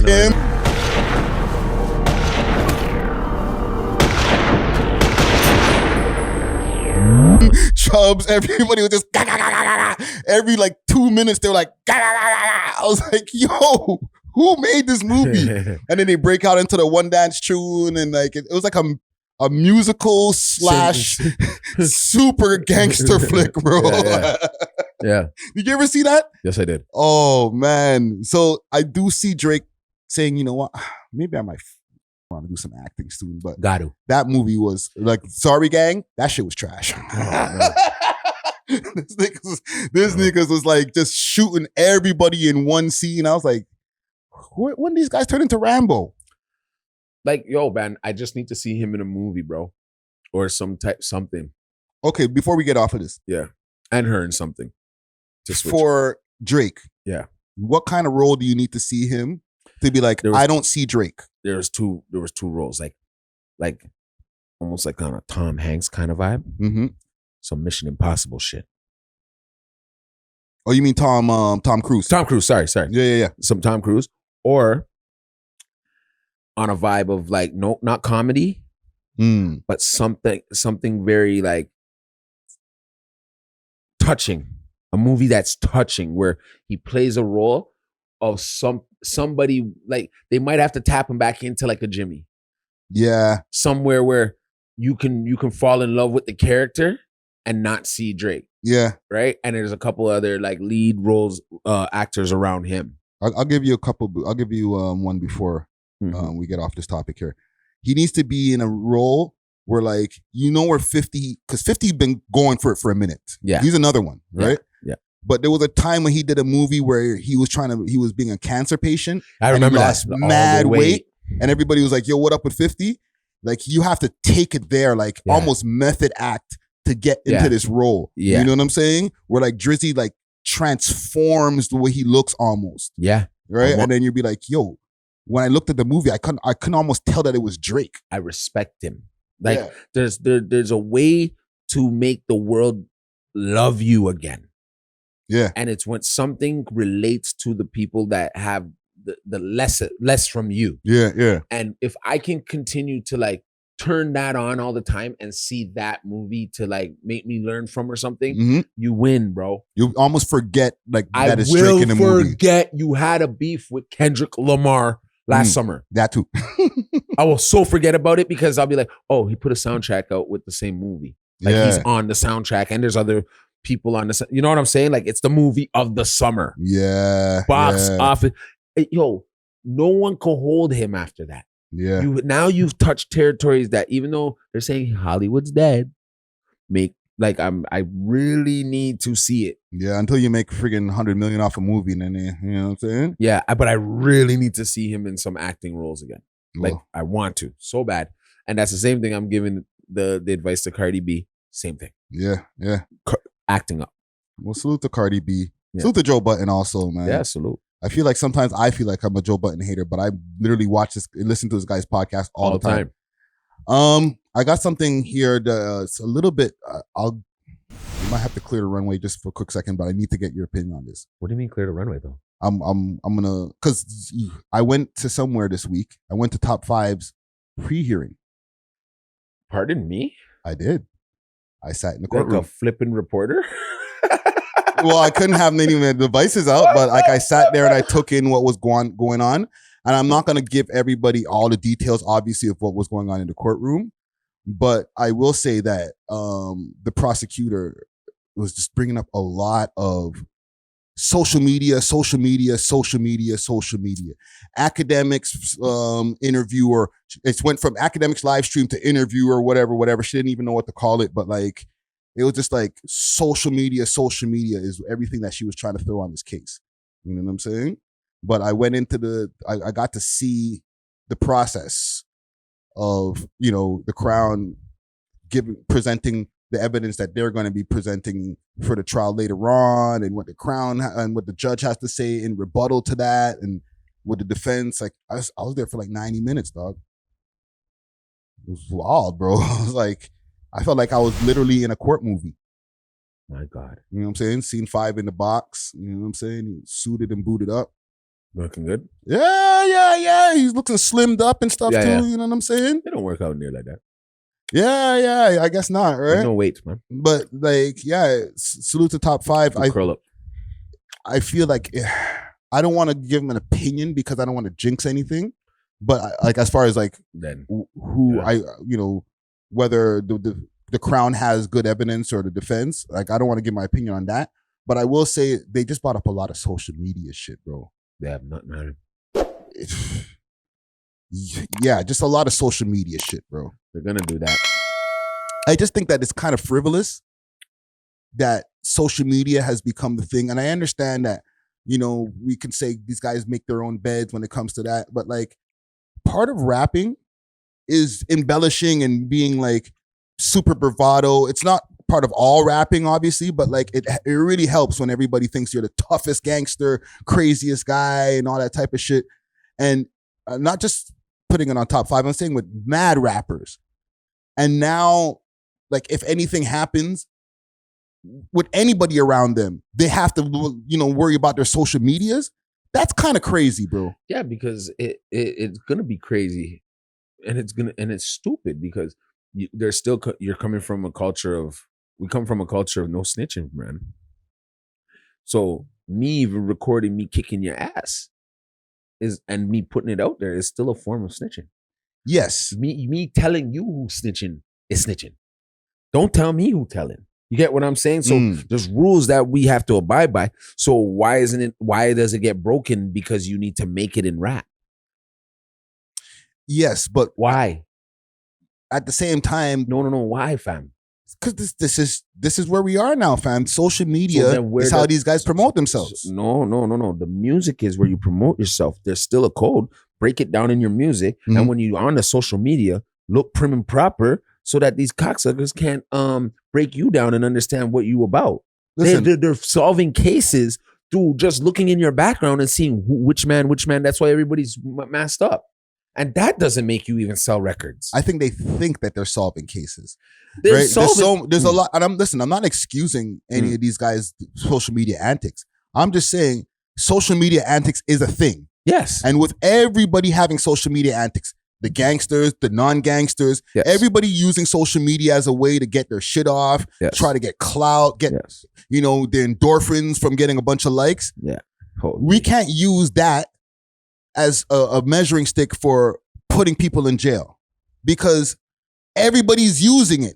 It'd be one thing if like the gangsters are using it and to promote their shit. There's some little girl who's freaking crashing out and going into a freaking Walmart doing dumb shit too. Everybody's using social media and crashing out. And somehow 2 days later, you don't know the rest of the story, but 2 days later, she's probably behind in jail.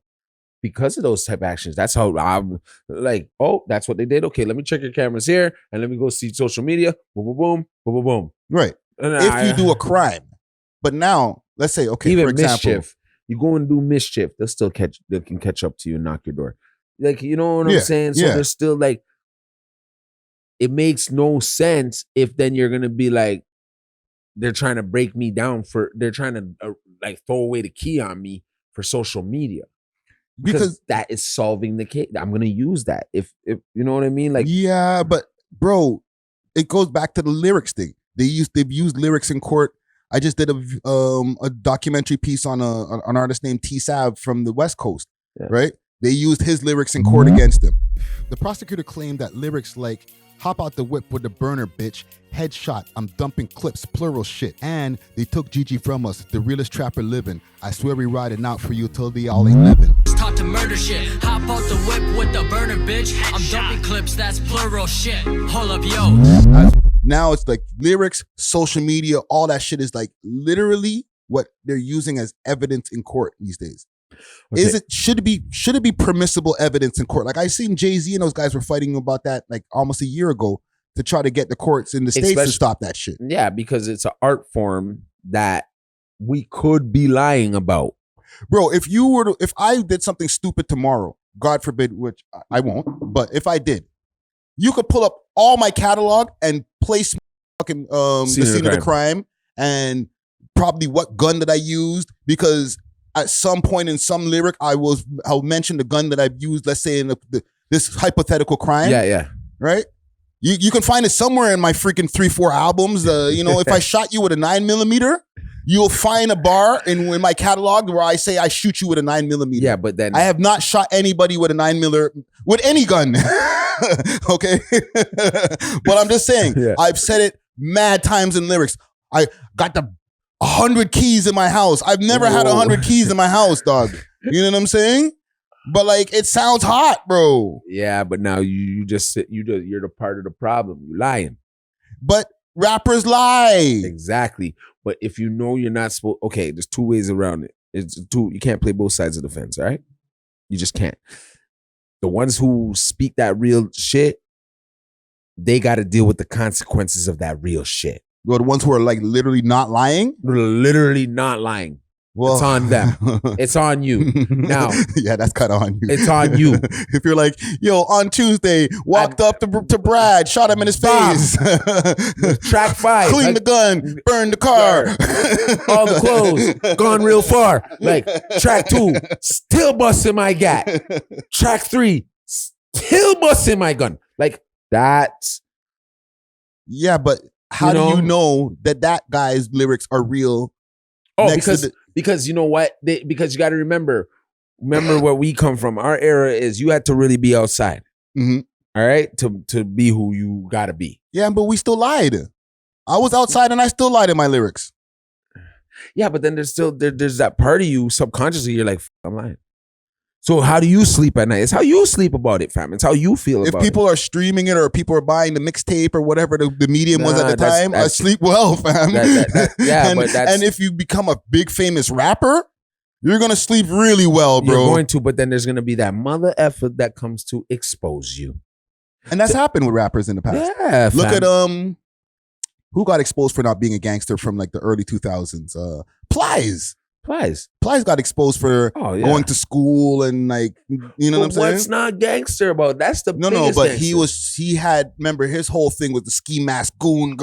Yeah. He had goon chains and you know what I'm saying? And then people were like, wait a minute, you don't even talk like that. Yeah. Right? Like you're putting on like the extra Geechee accent and like you went to university and shit, like, whoa. You know what I'm saying? So he was sleeping good when he was busting it, baby. He was sleeping real nice on a bed of bitches, right? Yeah. But, you know what I'm saying? Like, he was lying, or he wasn't being as real as he can be. I won't say he was lying. He wasn't being as real as he can. Man. He was embellishing as rappers do. Yeah. Right? Yeah. So, now let's say Plies was to do something stupid, and then he goes to court. You're going to bring up his lyrics where he's talking about he shot 50 people when he never shot one motherfucker until that time that he did something stupid? Yeah.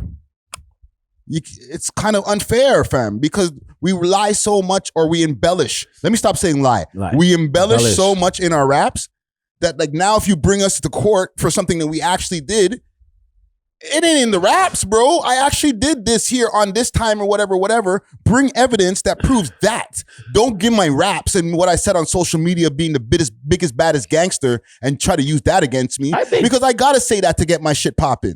I think everybody's stupid. The whole goddamn world. You want to know why? I have a bone to pick with the world.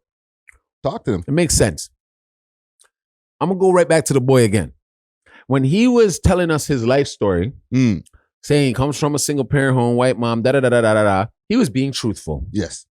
Right? Now we're calling him a cornball. Well. They were calling him a cornball then. Mm-hmm. And now they're calling him a cornball now. But he's still telling his truth. Like it's about, okay, be more specific. They're saying they're calling him a cornball now. Why? Because of the gangster shit? Because they call you a cornball if you tell the truth. If you're being like, oh, I broke up with a girl and da-da-da-da-da. Broke my heart. She broke my heart. Yeah, which man is saying which bit broke his heart, bro? You're not doing that. That's what I'm trying to say. So the authenticity of you telling me the real side of you is what attracts me to the artist. Right. That's the truth. Most artists don't do that.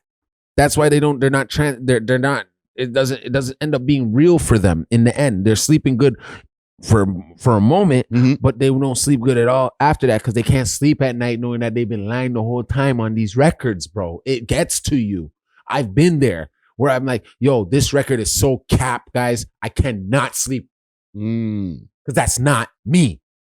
You get what I'm saying? Yeah. So I'd rather give you life lessons on what I've been through that are realer than me making up a whole bunch of nonsense to make me look certified in an era that is ran by the internet. Yes, but most niggas is getting their name from the internet now. Not to get sidetracked though, right? Because that's what you would do moving on. You have music where you're talking about a bunch of gangster shit. Don't tell me that every lyric that you would talk about and everything that you talk about in your music was something that actually happened in real time and happened because you'd be playing yourself. You'd be ratting yourself out. We have to embellish. That's part of the game. Yeah, but you make sure. See, that's the thing. I really was like, no, I'm making sure I don't say too much in nothing. Yeah. You figure it out. Yes. But a lot of rappers make shit up. Like Nas, you know, Jay-Z tried to get at him back in the days. They said, okay, you made up all your shit because you were in your project window. You type boho. Right? Or like, well, that Nas said that about Jay-Z, but like 30 in a karate class, you type boho. Right? But all that was cap. But I'm saying like what Jay-Z was saying to Nas, he was like, yo, you never seen, you know, none of the tech in your dresser and all that type of shit. You were in your project window. But when Nas is saying, yo, I did a backflip and I shot this and da-da-da-da, this shit sounds hot. But we know it's not true, but it sounds hot, fam. If Nas was to catch a case back in those days and they brought up his lyrics from the Illmatic album, you're gonna lock him up for his lyrics? This is what I'm saying. Like, you can't use lyrics against rappers because rappers I'm not saying shit up. I'm not saying to exactly, but there's that part of you they gotta determine, like, is this made up or not? If you're actually rapping about your crime, bro, and then you're playing it for them and they're walking through it on a video, like, bro. Like, even all these drill rappers, I'm gonna give them a pass. And it might be crazy, but it's like, yo, where they learn about keeping it real? They learn that from us. Maybe they're keeping it way realer by just being like, yo, I just shot somebody last night. Right? I have a 25-year-old brother, bro, younger brother. These guys are demons, bro. They're worse than our generation, fam. But if you're rapping about your real life, and your real life involves sometimes hopping out the whip and shooting at niggas, and niggas like hearing that shit and on records, you might rap about shooting more niggas than you actually shot. The battle rappers, if you were to take the battle rappers and say, yo, let me take your rounds from the battle that you did the other day against so-and-so, and because you shot somebody the other day, he's going to jail if you take all of those rhymes and use them against him, bro. Because they shoot all kind of guns, big guns like this, and big like bow wow like this, and hold them like this, like, right? Knock you from here through a wall like this. Okay, so then let's say now one of these niggas actually go shoot somebody. You're gonna pull up all their rounds from the battle and say, yeah, you did it? They will. That's wrong. Very much so, but you can't do nothing against that system, bro. I think the system is wrong for locking up Heartless G for they used what? I don't know. He said over 100 of his songs. Just to lock him up. Right? They try to lock up Turk. They said he used over 13 of his songs in the courtroom. Crazy. Like, fam, you're going to use my lyrics against me and now you're going to use shit that I said on the gram? Yep. Come on, fam. I know it's tough. Don't get me wrong. There are people who say real shit on the gram and they're dumb. Okay? And if you get caught for doing Would that, you call that real shit? I call that stupid. No, it's stupid. But they said something that they're saying things that they're actually doing, right? But then there's a bunch of people who say a bunch of cap online, cap in their songs. You can't take all that and say, okay, let's take everything and everything goes to court. Because some people are lying and some people are telling the truth. So now we got to decipher which ones are lying and who's telling the truth so we could use that in court. So they're hoping that the judge like sinks your ass by your music. Yeah, or what you said online. To me, and this is just my personal opinion, they should use what is admissible evidence inside of a court case.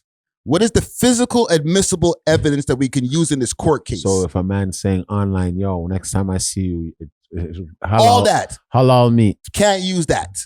Sorry. But you're He just saying some shit online. Yeah, but now he's saying it to this specific person. And that's the actual person who's the victim now. What did you just do? Yeah. That's a tough one. Bro, it's a tough one, but I still say you gotta think. Take it out the court. I need video evidence. I need physical evidence. I need some fingerprints, DNA, all those different things that they used to use pre-social media and all of this and pre-using music, because music has always been around, but they just haven't always used it. They didn't listen to it. It was old people in those places before. It was old people in those higher places. They didn't care for rap music. They weren't tuned in yet. Yeah. So then what did they have to use? The physical and admissible, I don't even know if I'm using the right word, but the evidence that can be used that's from the actual scene, witnesses, whatever is real evidence. But all that online shit, we don't know what's real from fake online. Yeah, I know, but they can. because they can trace your IP address. They can do all types of stuff to know. They could even get your the way you typed it, like it's like you're out the thing on your typer. Like, yeah, they go, bro, are you like, you're tripping? You can't say shit. Keep your mouth sealed. No, you should not say shit. I'm not saying that you should say anything. But I'm saying that for the people who do say shit, fam. Like if I was a 25-year-old rapper, I'd probably be talking about killing mad niggas in my raps right now. But you got to understand that, okay, with that lower vibration that you're going to be kicking, expect everything to be low vibration for you right back. Right? Because nothing goes down for a lot of those low vibrational rappers. Let's just be real. Yeah, like, you know what I mean? Like, success doesn't come overnight for them at all. Yeah. A lot more doom comes towards them because they got to really have their head back covered and they really got to be watching their back now. Yeah. Because sometimes these guys make up these situations for themselves where I've seen man say, I didn't even know that nigga, but he got a problem with me. Yeah. Right? And niggas will test your gangster and when they see you on road to make sure if you're really as real as you are in your raps. Okay, see. Now you're in a problem. Yeah, but that's the hot shit, fam. Especially if you come from a hood. You're not gonna be rapping about daisies and roses and shit. You could be like, yo, I come from the hood. People shoot each other in the hood. You come test me, I'm gonna shoot you. See, that's the thing. The guy that would scare me is the guy who's making the lollipop music. And you know he's from the hood. And he's making like music where you could vibe to for real. Yeah. And that's really the killer. That because he doesn't gotta let you know that, nigga, I've been dropping shit. There's some people that's what I'm saying. There's a difference between a lot of these goddamn rappers. They're not doing nothing. Come on, bro. They're the ones sitting on the porch while some are really putting in work. And you're like, yo, come little man. He's like, nah, I want to be a rapper when I grow up. And you're there writing in your little book. Rappers are most of the time the ones who see what is going on around the neighborhood and come back and report it. Okay, so then why we got so many Toronto rappers in jail? Because they're crash outs. They have to crash out. It's a difference in Toronto. You really have to we have badmanism. It's a different thing, right? Then they start rapping. Most rappers from Toronto were first in slaps or first in some youth jailers, first something. The street rappers. Yeah. Right? Because there's a lot of rappers who ain't gone through that shit. Exactly, bro. So and it's the music they made. Yeah. Right? Yeah. And some of them I know too. And they're on road, they're sickos. You're just not gonna find out that they're doing their thing like that. You can't. They have too many people above them that my stupid rhymes may get these people all now in trouble. Yeah. So they have to be they want to make music. Whoa, go on, true. We'll give you all the money to do that. Blah, blah, blah, blah, blah. But make some blood clot sensible things. Listen, fam. We listen to a lot of rappers who talk about shooting niggas, bro. Yeah, they're gonna talk it, but kicking out doors, all type of shit. It's real, bro. I understand it's real, but if you're really doing it, I'll respect you more knowing that that's your body, but you're not saying it on the tracks. Like I would be like, don't make that guy come around us today. And then he'll go home and write a love song. You know what I mean? That's the guy I'm scared of, bro.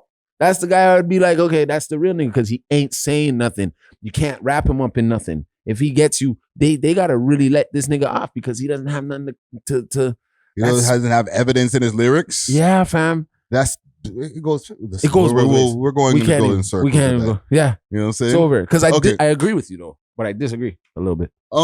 Okay, I got a couple of other things. Big salute to Steamin' Hot Grabba with a variety of different Grabba flavors and dispensers. They got red rose Grabba, that red herring Grabba, and peanut butter. Hit them up on their Instagram page, Steamin' Hot Grabba, and use the code WeLoveHipHop and receive a discount on your order. Again, you can find them on Instagram, Steamin' Hot Grabba.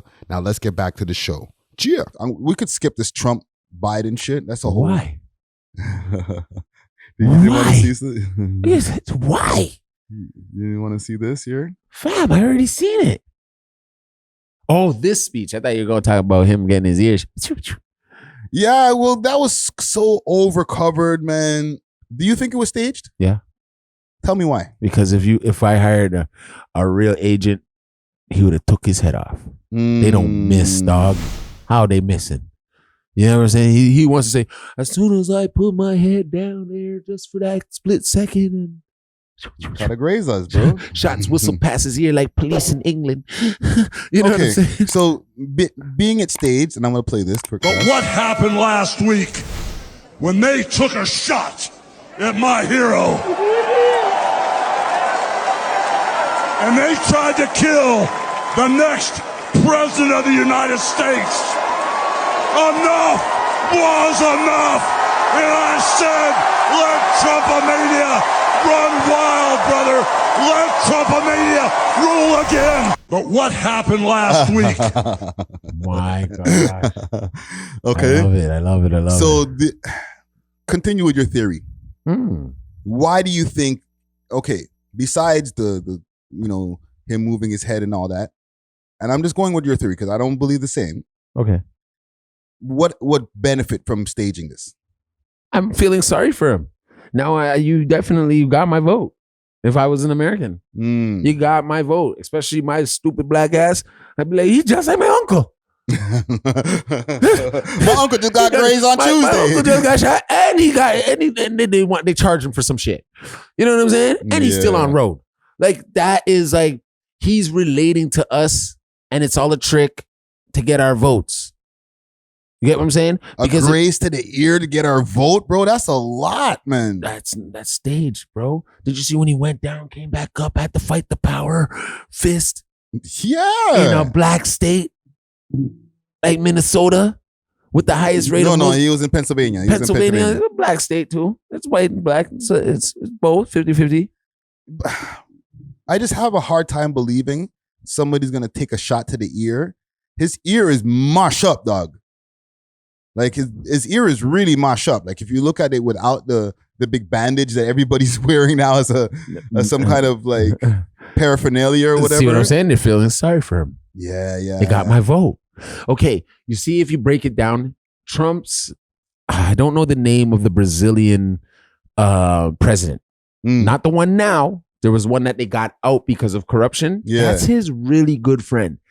He had an assassination attempt on his life. A man came out of the crowd and started stabbing him. Yeah. People felt sorry for him, voted him in. And this is a place of corruption now, what we're dealing with.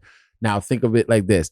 Real agent, when they wanted to go for Malcolm X, they didn't get him. They got him. When they went for Martin Luther, they got him. Right? From the Lorraine Hotel. They sniped his ass. You see what I'm saying? Now, JFK, they got him. Bin Laden, they got him. You telling me that they missed because he turned his head. He turned. Fam, even if him turned him head, they would have. They're not aiming for this part. They're aiming for. There's a scope, and it goes in a line like this. Yeah, but he's also an 18-year-old kid or a 20 years old or whatever. Thank you. Trying to hit the president in the melon, bro. In the melon. I understand like you could have experience or whatever, but like you need a little bit more experience to get that shot, bro. You know what I'm saying? Maybe I'm a sheep. I'm a sheeple. That's what I'm saying. But I think that that little nigga tried to kill him, bro. Even if they try to, no, he was supposed to die that day. That guy's supposed to die. They set that up for somebody to die. His life lost. So what? Who cares? Boom. Get him out of here. People are screaming, there's a man climbing on the roof. What? They make the, the prime minister came to my school back in the day. No, let me tell you this. The Pope came to my school. Before he got there, a week before he got there, there were secret services on the playground all around the place because he was passing through the area. Okay? They make sure these places are covered from head to toe, fam. So you don't think they made sure that place was covered? He blended right in. He's a man with a... Listen, fam, I'm just... maybe I'm playing devil's advocate. No, maybe you're not. I'm not. No, you're not. No, you're not. He's a white boy with a rifle at a Trump rally. Yeah.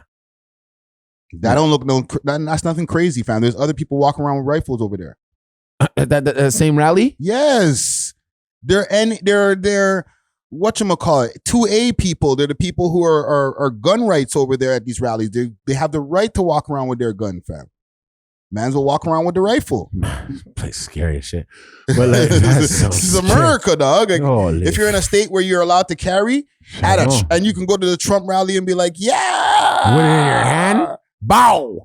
Come on, fam. Okay. Well, you can't let it off, but you can hold it up in the air and be like, yeah, you can't take our guns. Yeah, but okay, now, he was climbing on top of a roof And then a police officer went up there. And he went back down. And got told to get fam. That is a setup of setups. But set up by who?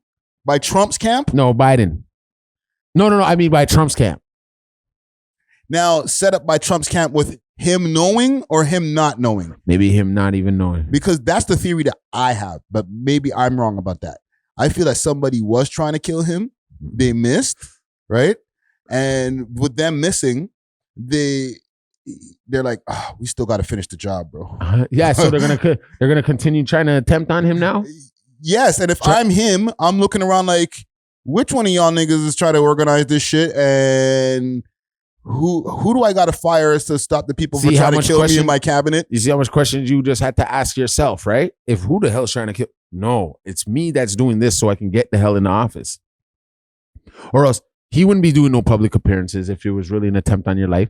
Number two, when an assassin or an assailant, that's a good point. And when an assailant is an unprepared person, they're gonna come sit front row at your event, so they got the most perfect shot at you.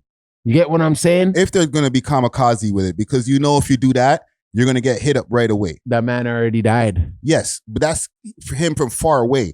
If he was like at one of these rallies and he was like right in the front row and he tried to pop Trump, one, you're not getting that off. Yeah, you are. You think you can get off a shot from the front row, fam? Okay, Mans are jumping in front of the bullet. No, they're not. No, they're not. No, they're not. No, they're not. So? No, they're human. And if you don't, now I'm looking at you crazy. Aren't you supposed to jump in front of bullets for me, nigga? You're dead already. What do you mean? When JFK got shot, smoked right in his car, they say it was the person in the back seat. Yeah, but they did preventative measures after JFK's death to make sure that presidents don't get popped, even though they tried to do Ronald Reagan after. Thank you. So when you have an attempt on your life, when it's science, it's real. Especially in a political stance, people will turn to your side because they feel like they have the same connection with you because every day they wake up, that's how they feel. But he already had it. He already had it from the debate. No, they're trying to make sure this is a clear run. No mistakes, no close gaps or nothing. And he got it so crazy, and maybe the shooting did help. It did. That there's a lot of talk. I even heard on the news before I left the crib today of Biden possibly stepping down. Yeah, soon. And Trudeau. And Trudeau? Yeah, by September, October, they're saying he got it. There's no more Trudeau, eh? Yeah. No, it's not. It's going to happen. But yes, you're right about Biden, him stepping down. They have nobody else to run. Well, they're going to have to pull up Kamala Harris. And listen, I know we're a hip-hop podcast and stuff, but like this is big shit going on. Man. Well, it is hip-hop because there's people making songs supporting the nigga. Like Amber Rose in the music video. Oh, my gosh. Oh, man. You see how it's gotten, right? You see how it's gotten, right? The world is a mess. The things people will do for a like. Yeah. Or some money. They're handing out money for this shit. They're handing out money. Okay, let me ask you before we even get off of any of this politics stuff. Yeah. Is there a price that somebody, like any of these political parties over here in Canada, could put on you to endorse them? Even the one that you like. Say that again. Hi, everyone. The one, like is there any political party, like what's the price that somebody can put on you to say endorse my party? Or is there no price? None of them, because I've never voted. And the reason why, because these people have never appealed to me and my families. My mom, cool. You know what I mean? Like my grandparents and all that, I guess they voted, right? Yeah. But when it came to the new generation of black kids, you haven't touched us at all because there's nothing to relate to them with. So if let's say the Liberal Party said, or okay, let's say the Conservative Party came to you and said, "We'll give you $100,000." Just start talking for us. Say, go conservative. You're a public figure now. Remember this. You've been a public figure, but you're a public figure that now you speak weekly on a podcast. Yeah. Right? Just talk about Pierre Poilievre a couple times a week. You know what I'm saying? Just say, yo, that Pierre Poilievre guy is doing good work. $100K. We'll just send that to your account. You taking that? Every week? Not every week, just 100K. One time? One time. And you just have to mention, How let's long? say. How long?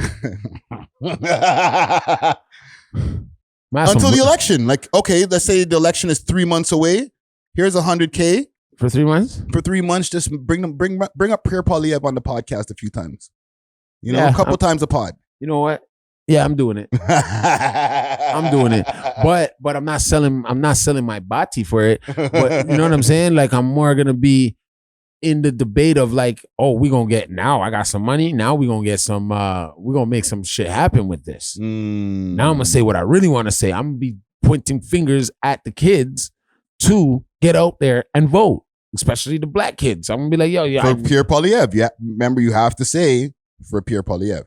You can't just say just vote for anybody, for kids. Pierre Poilievre, conservative. I'm gonna be like, vote for conservative. You should be voting conservative, kids. Conservative kids. Let's get these liberals out of here. You know what I'm saying? But yeah, I'll take it. But I'm gonna be saying it in the right manner and to the right group of people to make them understand, like, yo, listen, this person might have our people's best interest. I don't believe none of those niggas. They all say they all have our best interest in mind until they get in office. And then they were like, wait a minute, what happened to that shit that you told us they to don't do even for answer us? the phone. They don't answer. The number you have reached is not in service. Exactly. You know what I mean? Hey, you're paid. And I'm gone. But see, hold on. That might last. That's $100,000 that could, like I said all the time, not all money is good money, right? And you know, a lot of guys are rich, but their bums are burning them. You know what I'm saying? And that's because they think it's the fast route, right? Yes. Right. But let's take that part out. You don't have to worry about your bum burning you in the future. Okay. You just have to take the e-transfer and say my name a few times a week and then keep it moving. You know, I'll put in the contract. Don't worry, your bum will never be burning you. As long as we're never gonna ask you for anything else. I ain't gotta do nothing else, dog. You know what I mean? I'll be making sure that shit. It's just the money. I'm gonna be, but any strings attached to this money. You know what I'm saying? Because you know what I mean. You gotta be thinking like that. So at the end of the day, yeah, I'm gonna take it, but I'm gonna be promoting it. I'm gonna take that 100. I'm gonna do some good use with it. I'm gonna get out there and then, because I got the time a little bit, and be like, hey, listen, little nigga, vote over here. Yeah. Right? They might change something. They might. I don't know. And I might have to be transparent and be like, they paid me to do this. You can't say that part. You can't say that? You're not allowed to say that part. God damn it, man. Right? Okay, like, listen, if you think she's doing that? You think she's saying? About Donald Trump. Hold on. She's basically saying it. Look, she got a tattoo on her forehead. Now, you may be wondering why I'm up here telling you this. I'm no politician, and I don't want to be. But I do care about the truth. And the truth is that the media has lied to us about Donald Trump. Big bag. Watch him. And look at his ear patched up. I'm telling you, fam. Well I know said. this because for a long time I believed those lies. So I'm here to set the record straight. The first person I knew who supported Donald Trump was my father. I was shocked. My entire family is racially diverse. And I believed the left-wing propaganda that Donald Trump was a racist.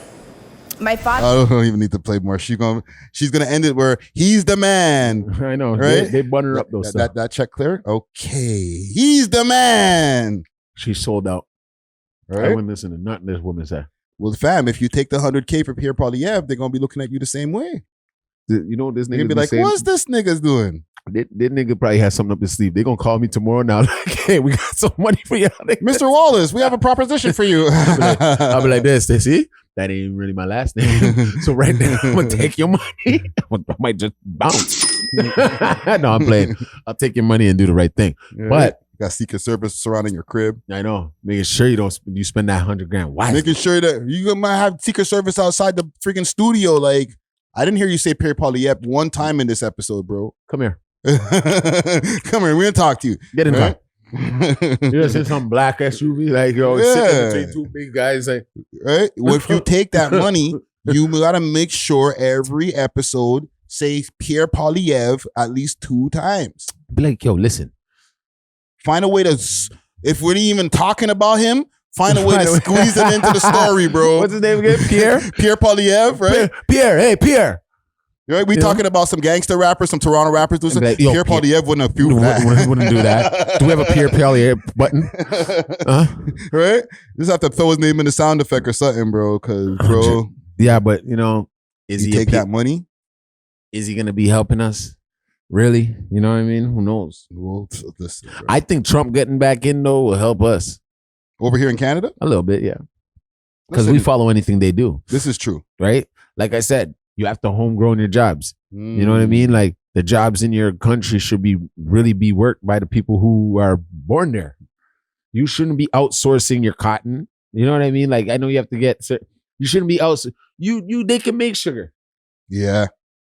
They have their own gas. They got mad resources over there. They got mad resources. We have our own resources. I don't know. You know what I mean? Like we should just be doing business with them and that's it. And keep it in, like, these guys don't know what they're doing sometimes. I don't know. I don't even know what I'm doing. You know what I'm saying? Like, they call us America's little brother. Yeah, but if we were to run the country this shit would be a shithole by the end of the week. Yeah. You know what I mean? I'd be like, just go in the grocery store, take whatever you want. Food is free this month. That's why they ain't letting us run shit. They ain't letting us in. White House, they turn into the Black House. Right. And listen, for the people in the audience who are like, Friday, we need you running for mayor. No, not happening. Nah, man. They're just going to put this guy in a catch-22 situation. Look at what happened to John Tory. I'm too corrupt. I can't be part of a corrupt system. Yeah, we'd be burning blunts at City Hall. Yeah. I'd be siphoning mad money. Yeah. Trust me, being this guy pull up with 2 Lambos, I'd just be behind him every press conference like, yeah. Like, wait a minute, aren't civic services only supposed to make this amount a year? Like, how you got $3 million in your bank now? Hey, welfare would go up for the people that on you know what I mean? It'd be helping out all the people with no money. Yeah, that would be crazy. Yeah. I got some more topics here. What's up? Let's get back to some hip hop shit. Yeah. Jay Prince Jr. responds to Cam Mase. I'll play these. Here we go. Here we go now. You need to be fucking me up, right? Here we go. Because niggas try to glorify bullshit. Like niggas try to glorify soft shit. Niggas try to glorify niggas that ain't that. Niggas that's flawed. Nigga, we know when niggas flaw when we deal with them in the streets. We know when a nigga flaw. Like we understand that they flaw. We don't capitalize off this. Hold on, are you following what he's talking about? Yes. Talk to me. Break that. Translate this for me, please. He's saying a whole bunch of nothing. And what he's trying to really get to, because this is a situation where he's basically saying Cameron ain't shit. That's what you got from what he just said right there? He's saying Cameron and Mase ain't shit and they ain't no real street niggas. We know what you niggas have done in the streets from we find out about you niggas before we. Okay, I think I caught that. I caught that. You get what I'm saying? But he look like he AI right now. I didn't even make no fucking sense. Flawedness though, because we'll capitalize off real shit. We ain't gonna capitalize off no nigga being flawed, weak as hell. Nigga, we understand what a nigga weak as hell. Then he a street, call himself a street nigga. He could be a street nigga, but he's still weak as hell. We don't capitalize and try to glorify this shit. Nah, we gonna sit and have conversations about niggas as strong as us. We gonna have conversations about niggas as weak as hell. Break it down. Okay, hold on. Yeah. Because I hear what he's saying about, we ain't going to talk about, niggas in the street and real. The context of this whole thing is Cameron and Mase responding to Shakur. They said that Shakur was a boring boxer. Then Jay Prince Sr. hit them with some gangster shit in a message. And then they responded and said, yo, why we don't respect OGs and stuff like that. I'll put the clip in or whatever, but yeah, we don't send niggas to do nothing for us. We don't pay niggas to handle our problems. Mm-hmm. You got to put in your own work around here, Lord, man. That's what you were supposed to tell them. You can't go out here and talk crazy and then send me on a mission. Mm-hmm. Nah, this is where the game got messed up when young niggas started sending old niggas out. And just because this little ignorant nigga got a few dollars. It was to that degree that Mase was like, that was old school big shit. Big homie. Yeah, we don't do the big homie shit over here. Mase said he never respected his big homies, and that's why he got into all the problems he used to. But in the end of the day, So these guys took gangster. They took their opinions on a boxer into some gangster shit. So Mase is one of those. I don't know what was I gonna say about him, but it's one of those situations where a smart mouth. Yeah. Potty mouth kind of nigga. You know what I'm saying? Yeah, he don't respect his elders, or he never respected his elders. Yeah, I remember he a twin too, right? Right, he a twin, and he has other brothers and sisters. So you grow up fighting with your brothers and sisters and your older brother or some shit. You're not gonna really listen to anybody. Yeah. You know what I mean? So I can see where it leads you into an adult age too, where you're like, come on. You know what I mean? Like, you talking to me right now, like about Shakur, who's a boring boxer. You know what I'm saying? Yeah. Then after what's his name comes with his stuff like, oh, his ratings on, but it wasn't pay-per-view. Yeah, but here's the problem I'm having. Why does it have to be about gangster shit? What the man's giving these guys are giving sports critique on their sports podcast about your boxer. Jay Prince. Okay, why does Jay Prince even have to take it there where now his son is responding? And listen, with all due respect to them, because I know, we over here, Toronto, mob types, Ray Tay, but like, you see, it don't have to be that way, fam. The man just gave his critique on your boxer, bro. This is the thing. They think it's the old school when you gotta be like, hey, don't be talking about nobody. I know. So then nobody's allowed to give a critique on any of your artists, any of your fighters, or your any people that you have under your sports management. Like, okay, everybody just has to say good things about them. Imagine growing up in that house, that house, the Prince's house. Like you got him, you got the other brother, you got the dad. Those are three big egos in one home. Now imagine now these two niggas from New York come on the shits and be like, your boxer was boring. In their mind, they like, damn, Drake don't gotta owe us any more money no more. So like, you know what I mean? Like, they're losing certain. So they probably feel like, hey, you blocking money because he hasn't got a pay-per-view fight yet. Yeah, he's only been on HBO, where that's free television, my guy. So you haven't really caked the way you're supposed to cake if you were getting a sold out pay-per-view, sold out arena. Yeah, money, bro. You get what I'm saying? So what you're saying that Jay Prince is like, yo, you're kicking my guys back in. You're kicking my back in. You're taking my money out. Yeah, so I'm gonna resort to the little messages how I send them. You know what I mean? They lucky they didn't get the cassette tape or the recording. Remember when he wants to get his message across from Drake? He's like, that's my boy. When he sent it to Diddy, you lucky he didn't get one of those yet. Went old school with it, went medieval with it. Yeah, these niggas is old school. You gotta remember that, right? Yeah, but like, I guess what Mase and Cam was saying is like, these rules don't apply no more. We ain't on that no more. You know what I'm saying? So like, we're in the internet age, like we were talking about before. Like, let niggas cook. We talk about shit. So, I understand, like, we do talk about rappers sometimes. I've received messages from things that we've talked about in the past, right? But, like, that makes the game hard for people who are making money off of giving opinions on shit. Where it's like, you give your opinion on a somebody in sports, and you got to worry about getting, like, almost threatening messages. You know what I'm saying? Because it wasn't, like, a direct threat that Jay Prince sent to him, but it was kind of spooky in the message. You know what I'm saying? Yeah. For me, critiquing your boxer, bro, and now your son is saying like, yo, you guys ain't street. Like, come on, bro, because I critiqued your boxer? Yeah, but see, that's the thing with those two dudes, they scary, man. Sometimes they get scary. Like, these things are subliminal too. You see how he like looking like an AI? Like, all the chains on him. He got that one index finger pointing with his big rings on. Like, just the way he's speaking in such code, he's like, you next. Like, you niggas don't ever come to Houston. Because I had an opinion on your boxer, bro. That's insane to me, man. Yeah, because the timing the boxer's on too. Shakur was talking to them back. Like, F them, I don't like them. So what? Yeah. But now, with these guys, I don't watch a lot of sports media, but I understand that sometimes athletes respond to somebody's sports pundits. Say, I didn't like what you had to say about me. I'm sure Stephen A has dealt with a lot of shit. Yeah. But you're going to tell me that the man can't travel to certain places because mans are mad at what he said on his show. That's ridiculous. They'll get over it, but they'll get over it, obviously. Especially when it comes to sports. Yeah. It's not as objective as when it comes to music. Yeah.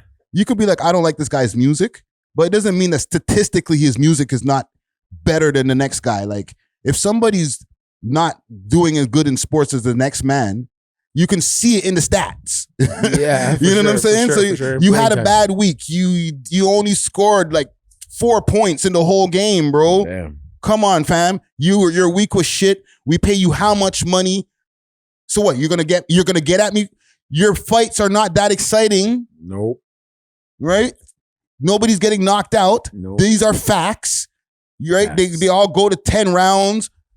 These are facts. We're not making shit up. We're not saying you're shit just because this is my opinion. Mm-hmm. Or your fights are boring because it's an opinion.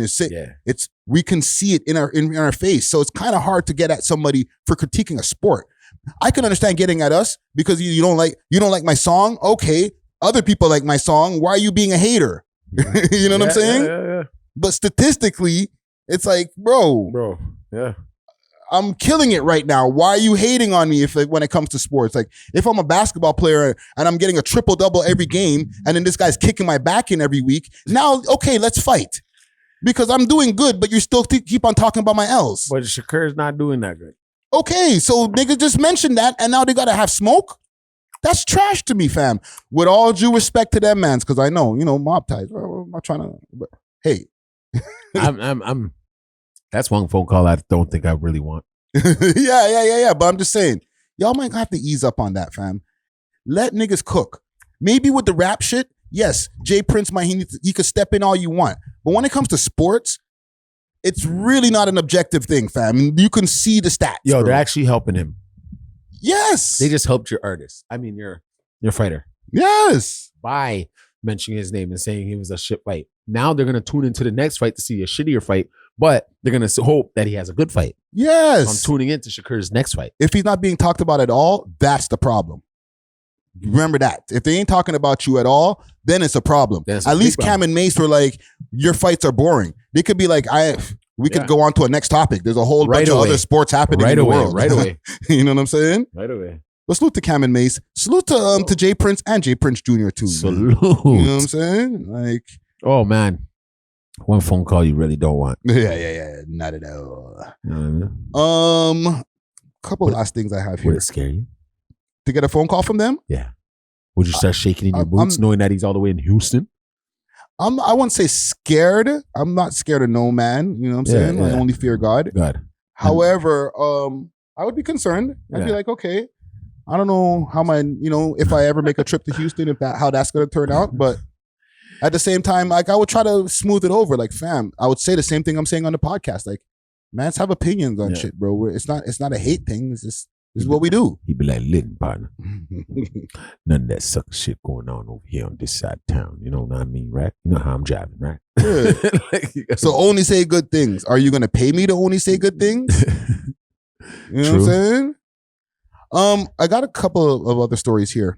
Sean Kingston and his mom. Remember we were doing a story on them getting arrested before, right? They finally caught up to Sean Kingston after they got his mom first. Yeah. Right? Now they're getting indicted. What? Yes. So he gonna be in there with Tory? Maybe. Holy. Yeah. Let me see if I can pull up a news story quick fast on this. So yeah, Sean Kingston and mother indicted for $1 million fraud scheme. Singer Sean Kingston and his mother have now been indicted on federal charges of committing more than $1 million in fraud. The 34-year-old, whose real name is Keyshawn Anderson, and his 61-year-old mother, Janice Turner, made their first appearance in Miami federal court. They're accused of scamming businesses out of high-end specialty vehicles, jewelry, and other items. If convicted, both mother and son each face up to 20 years in prison. So yeah, it might be a wrap for both of them. And from the last time that we reported on this, I found out a little bit more information. His mom already had gone to jail before. Yeah. I remember we were like, yo, look at her. She kind of looks like kind of rough. Yeah. She been there before. That's why she looks like that. She's a street chick. Mm-hmm. You You know what I'm saying? Well, I don't think she asked it. Well, maybe in Jamaica, but he does come from a wealthy family.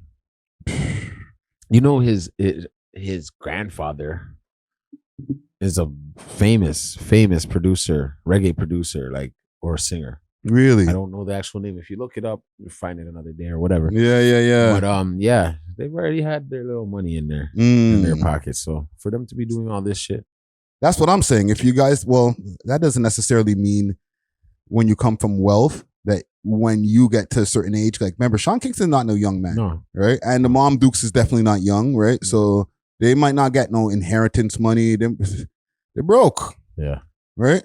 That rap money or the music money that he was in, like, we all know a lot of that is smoke and mirrors. Right? Yeah. I'm sure he's still getting checks from the beautiful girl. Like, but how big are the checks from that? Really and truly, really. They went from probably 10K, 20Ks to 1K. Yeah. And you got a condo, mansion, whatever. The royalty check's probably not even doing it right now. He's doing a show maybe once a month. Every couple of months, actually. Yeah, maybe. You're not hot. He's probably going to just build his house in Jamaica and go on. Well, maybe there was the plan after taking all that money. Well, actually, it wasn't money that he took. Remember, it was fraud. He was frauding people. Yeah, like paying half down on that something inch TV that he got that you see in the footage. Yeah. While the arrest is being made. That's crazy. Yeah, and then in the end of the day, all of that stuff was the $1 million is accumulated from the amount of people that he frauded. Yeah. So he didn't net $1 million that he can just go and run away to Jamaica with. Like, he was literally trying to just stay here and be rich and just look richer than he was. So he's faking it. It's all an illusion. It's all an illusion. Yeah, I don't think they're gonna get him. I think in the end of the day, he'll probably have to pay a bunch of fines and then he'll be back on the road. Yeah. But you just never know. It's all smoke and mirrors, bro. Oh, smoke and mirrors. Last thing I want to get to here. What's up? Lilbandkamp. Oh man, he's going off. Lilbandkamp, Brampton's finest. Okay, he was out there in the Bramalea City Center with $300,000, and he was out there giving away money. Let me show you here. She cannot handle from the beach, just in turn Scarborough. I'm not gonna play the music. So he's going over to some old ladies over here. Yeah. I don't know the denomination. Was that a brown one? No, it's a 20. No, it's it's a 20. Even though that don't matter, still, I'll take it. You know, go to the food court. Gave some money to the man them. This guy, yo. He's doing what Jake should be doing. Sorry. Stop this. Oh, shit. Yeah, Bandcamp come crash out at the mall. Holy. No long talk, just ass clapping. Let's back to the field, time for action. They toxic, but they capping. In the peel, gotta stay tactic. In the peel, these niggas get active. Yo, peel, baby. This guy has $300,000 in the mall, bro. Yo, a part of me wants to say this. Bandcamp, don't come for me. Yo, remember the other day when I sent you in the group chat where the man them get their little fakers. I want to say that's what it is. So the boy them don't like just start now looking into this youth with $300K. Like, come on, brother. How you getting that? When you went to school? You work at Burger King for that? He works hard, bro. Yeah, okay, I know. He's working hard. He's out here doing his music. I'm joking though, Bandcamp. You're doing your thing. Right? But on top of that, like, is it even safe to be doing this, bro? Yo, he's in Bramalea Mall. He all right. So what, bro? The man them find out you're walking around the mall with $300K is coming for that, fam. Yeah, but you know what, bro? That day is probably like on a Tuesday. School's out. It's summertime. No one knows. You got to get in and out with that, bro. Trust me. What are you doing though walking around with it? Yo, man, they're going to see this youth now and be like, hey. Well, look, we're looking at this on Real Toronto News. So this is not even his own page. So it got reposted. You know what I'm saying? This is the thing, fam. Like, we're in the internet age. Mans want to get reposted, get the shit popping, bro. I remember he's not the first person to do this. Project Prezi did this. Yeah. He came to Toronto from Ottawa. Yeah. Was giving away money in the streets. Yeah. You know what I'm saying? Yeah. That shit had him viral, bro. Viral. Okay, I'm not saying that. I don't advise this for all y'all. You know, if you're working at the call center or whatever, don't take your little check and start running around giving away money. Right? Pay your rent. Okay. Yeah, pay your rent. Right? But at the same time, it's hard to get through as a rapper, bro. You got to do what you got to do to get the people talking, fam. Yes. Yeah. But you see what I'm saying? Look how hard you got to work. Your talent should already just show. And Bandcamp's talented. I love that kid. Man. Yeah. He's actually doing what you're supposed to be doing. Yeah. As a young rapper, you know, as a young kid that's trying to make it in the business. Yeah. You have to show your business because it's called show business, you know? No, listen, man. I salute him for the attempt to go viral, and you know it's gotten viral to a degree over here. We're talking about it now. Yeah. You know Bandcamp, shout out Bandcamp. But like, just be careful, bro. Yeah. Don't be walking around with all that kind of money on you, fam. Yeah, man. Yeah. But anyhow, I think we got it here for today. We did. We love hip hop.